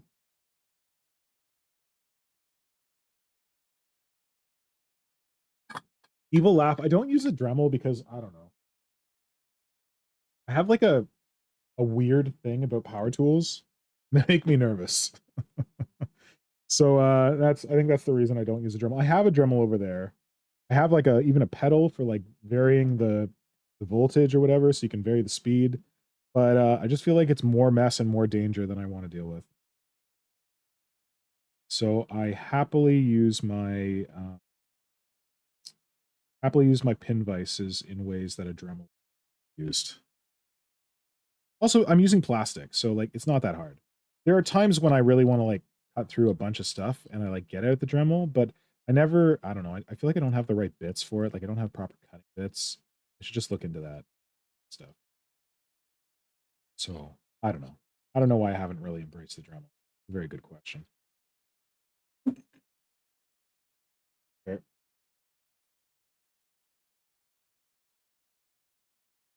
Doing a bit of Symbio Joe says don't use Dremel because of noise. Yeah, I wouldn't use a mini Dremel because of like the noise on the stream. That would be too. Blitz Mechanica is putting the lower bottom jaw of a warrior on my Neuro Tyrant. That is a smart move. That Neuro Tyrant mouth is weird. Rotary tool with one of those little stylus attachments for fine work. Yeah, I have one of those. Oh no, I had one of those, but then I lost the chuck for the stylus. Or no, do we still have the stylus? I don't know. I had one of the stylus things. They're cool.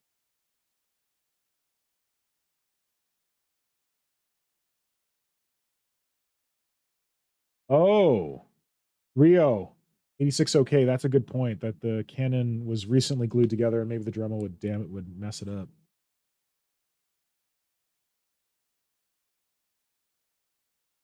Yo, War Pigment.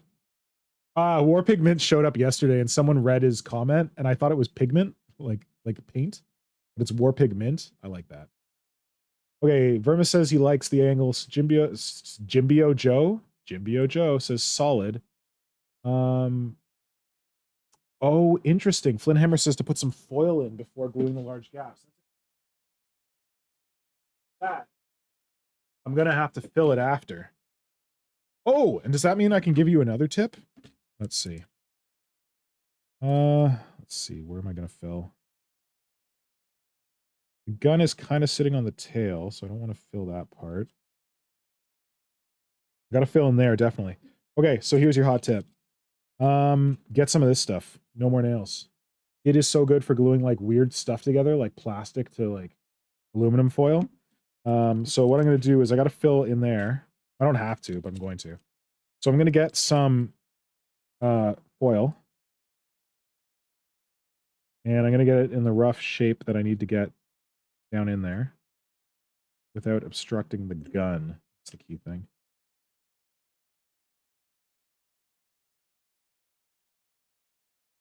Oh, actually, this is kind of a pain in the ass because the gun's going to be down.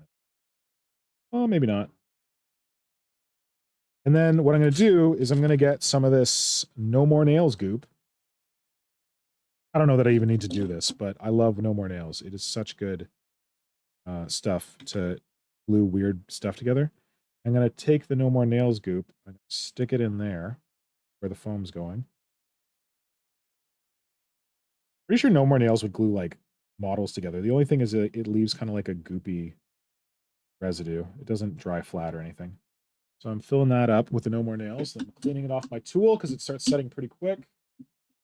And then I'm going to take my filler, jam it on in there, and the No More Nails will take care of it.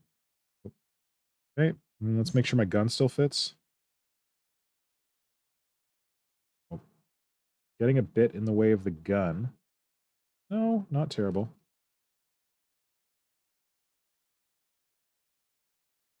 Okay, I don't think I need to put foil in this. I think it's just going to get in the way. So it's already shifted the gun further back than I wanted it. And now the foil is kind of solid and hard to...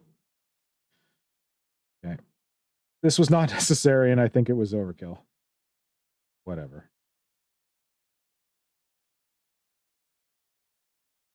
Okay, the gun's fitting back in better. Well, I've got a little more to glue onto.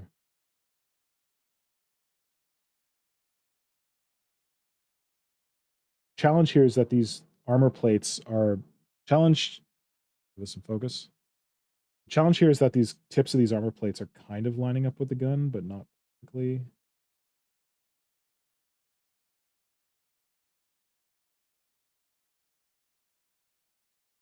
That's probably good enough.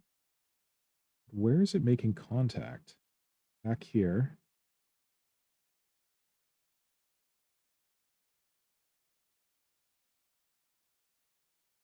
Like, I don't even really know where to glue. All right, screw it. No more foil. I think I know where it's making contact. Before I lose it, I'm going to glue it.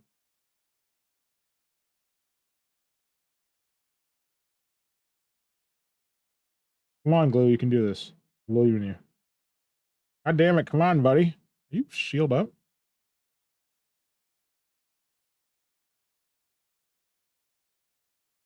Serious, bro. God damn. We're here. This is the pièce de résistance, and now you're going to fail me?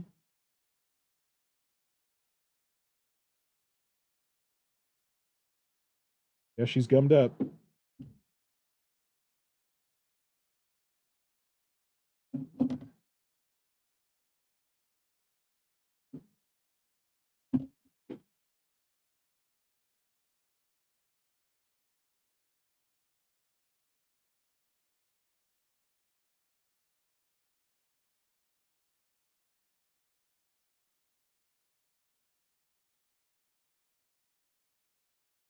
Oh, ba ba ba ba ba ba. Okay. Now let's try that again.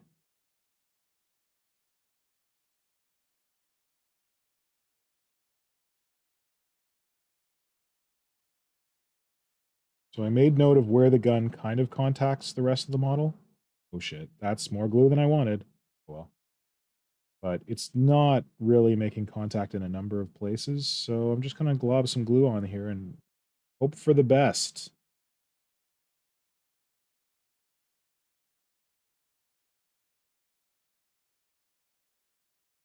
All right, let's do it. Let's get this gun in here. So I've globbed some glue in there and globbed the places where I think it's going to make contact. Now I just got to make sure that I'm lining it up so that it's angled along the center line of the model, because that would be awkward if it wasn't. This is more important at the front than the back.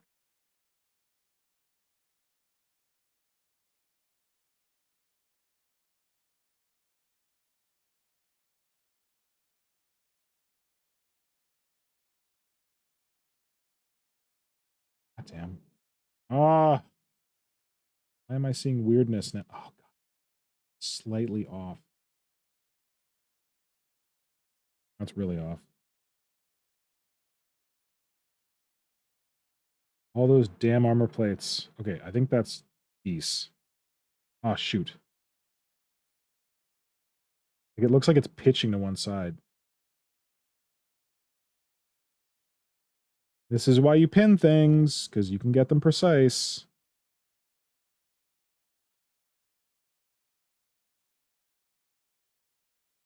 Is that good enough? I think that's good enough. I think I got the angle good enough. I don't know if it's perfectly straight, but it's damn close.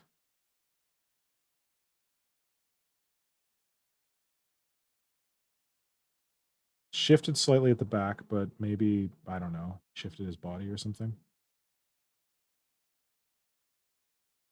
Okay. That is not the right cap for that glue. Whoops.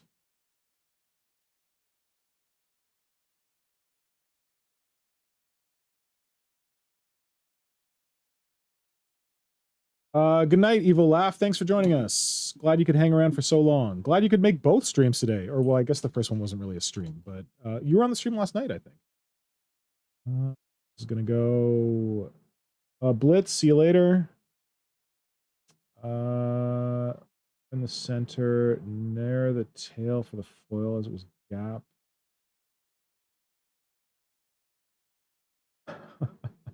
Vermis, don't worry. My super glue is very thick. I'm not going to squeeze it all out. It's fine. What could possibly go wrong? Oh, crap.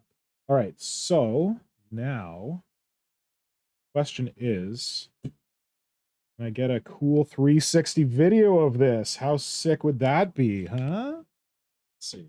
Let's see if I can do it while keeping my camera. Just need to go get my 360 box or turntable or whatever the heck it is. Where? drill thing at? Oh.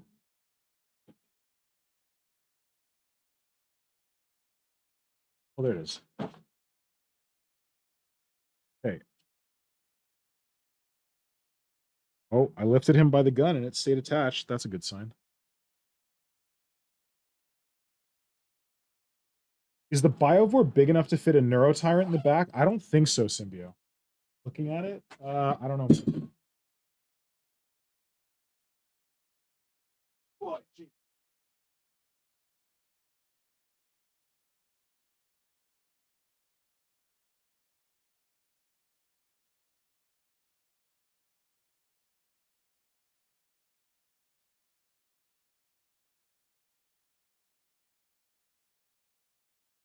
Oh, if I broke something, I don't know what it is. Now, how are we going to do this?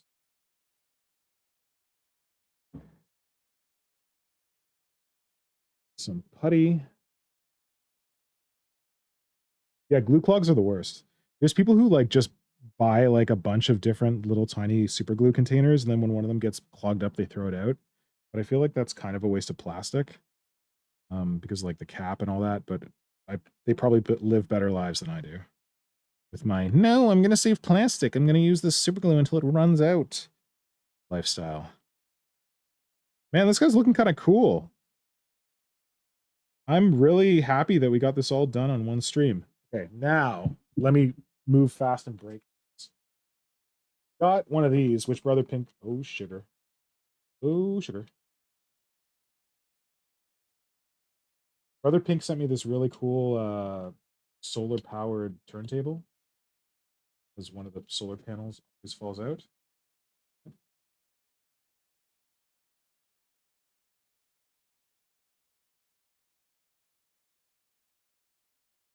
think that someone who's into modeling could fix a solar panel. You're wrong. Oh, there we go. Work? Aha, it's working.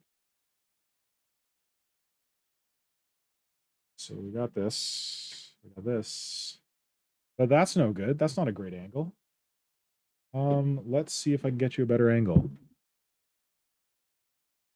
You're with?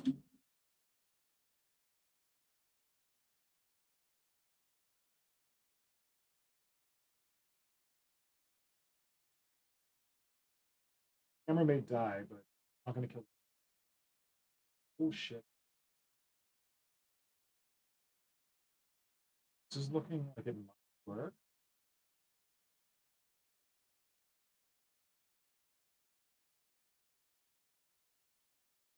Bear with. Rest the fact that it's down in a second.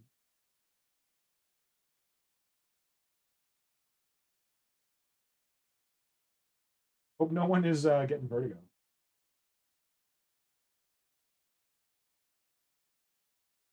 No.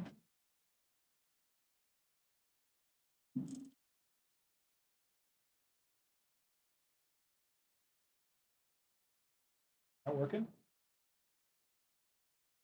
Hold on, let me adjust.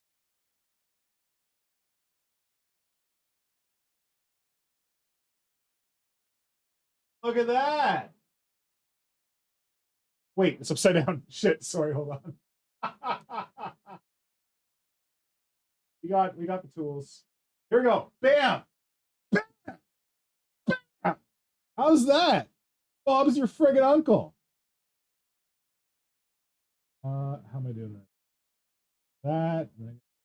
This. Oh. There's the focus point. There's the focus point. Biovore. Insect, spider walking Biovore to old squatty orc arm Biovore in what has it been? 245? 3 hours. 3-hour conversion. Sort of. Oh shit. There we go. Get that other sexy lighting in there. Get some let's get some quality money shots here. Oh, speaking of money shots, you got any super chats for me? if you've enjoyed this stream and you've enjoyed me converting this thing in front of your eyes, consider supporting me. How can you support me, you may ask? You could send through a super chat right now if you want here on YouTube. Or you could support me on Patreon. I think the link is in the description below. Or you could support me by placing an order over on Fenris Workshop, where I'm affiliate. There is a link to that below as well. If you do that, make sure you use the code pink-Fenris. I think pink is all in caps. I don't know if it needs. Get another 10% off. So those are all your yeah. Because I like doing stuff like this, and apparently I need money for more Biovores because these things are damn cool. This is just the first of many ideas I have for what we could possibly do with a Biovore.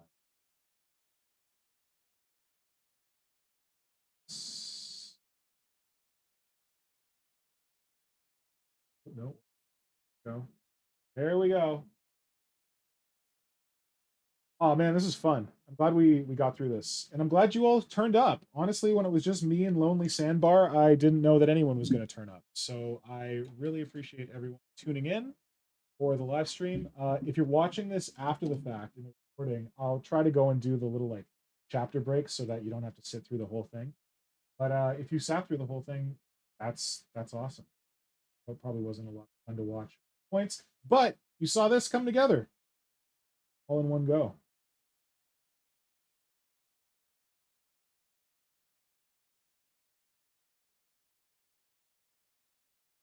Box.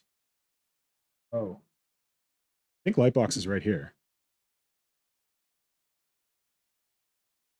Welcome to the pink Lightbox. It's just a piece of pink crystal board.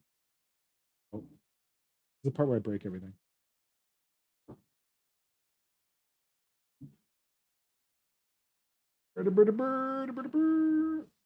Okay, so there's still like green stuffing to be done on this model. We know that. But I think this is pretty good for one sitting.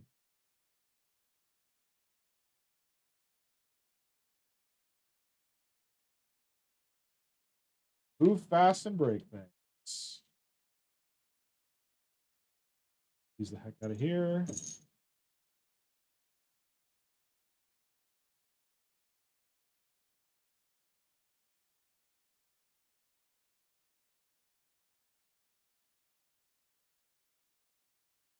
There you go, buddies. Pink light box. Kablamo. How do you like that? Oh man, it's really bad. Wait, it's coming. It's coming. Don't worry. Don't worry, it's coming. You're gonna get the full pink. Oh, where's my mic? You're gonna get the full pink effect very soon. Symbio Joe, thanks for all your sexy emotes. I love it. Oh, Bargaste, I think I just logged on at the perfect time. Yes, you did, buddy. You got here just in time. Bargaste, shout out to you. See those little tiny scything talons in the front ports on this guy? That's all you, buddy. That's all you with your scything talon inspiration.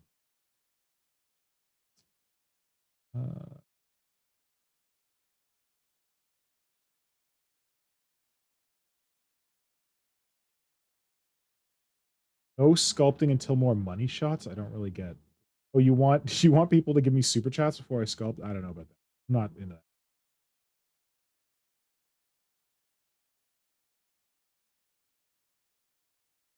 You guys are the gross Laneshi content. Let's see. That's what it's supposed to be at.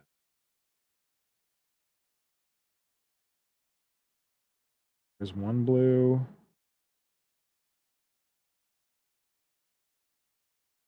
Oh shit, I screwed up.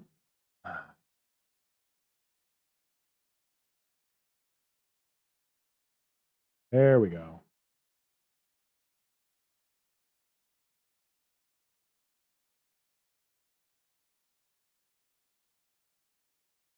Okay, now it's just getting boring. I think we're done. Thank you everyone for logging on to the stream. Thank you for joining me for this. This is awesome. This was a lot of fun. I look forward to converting some more Tyranids. Let me know if you want me to do it on a stream like this. We can see about that. And yeah, it was a pleasure. to hang out and do it. And we will sculpt. I will sculpt with you soon. Yeah, if you missed it, check out, what the hell is that? Check out the video that I put up this morning reviewing all the kits. This Biovore is in there. And yeah, look forward to doing some more conversions soon. Now we're going to kill the stream. Thank you, stream folks. Talk to you again soon. Bye.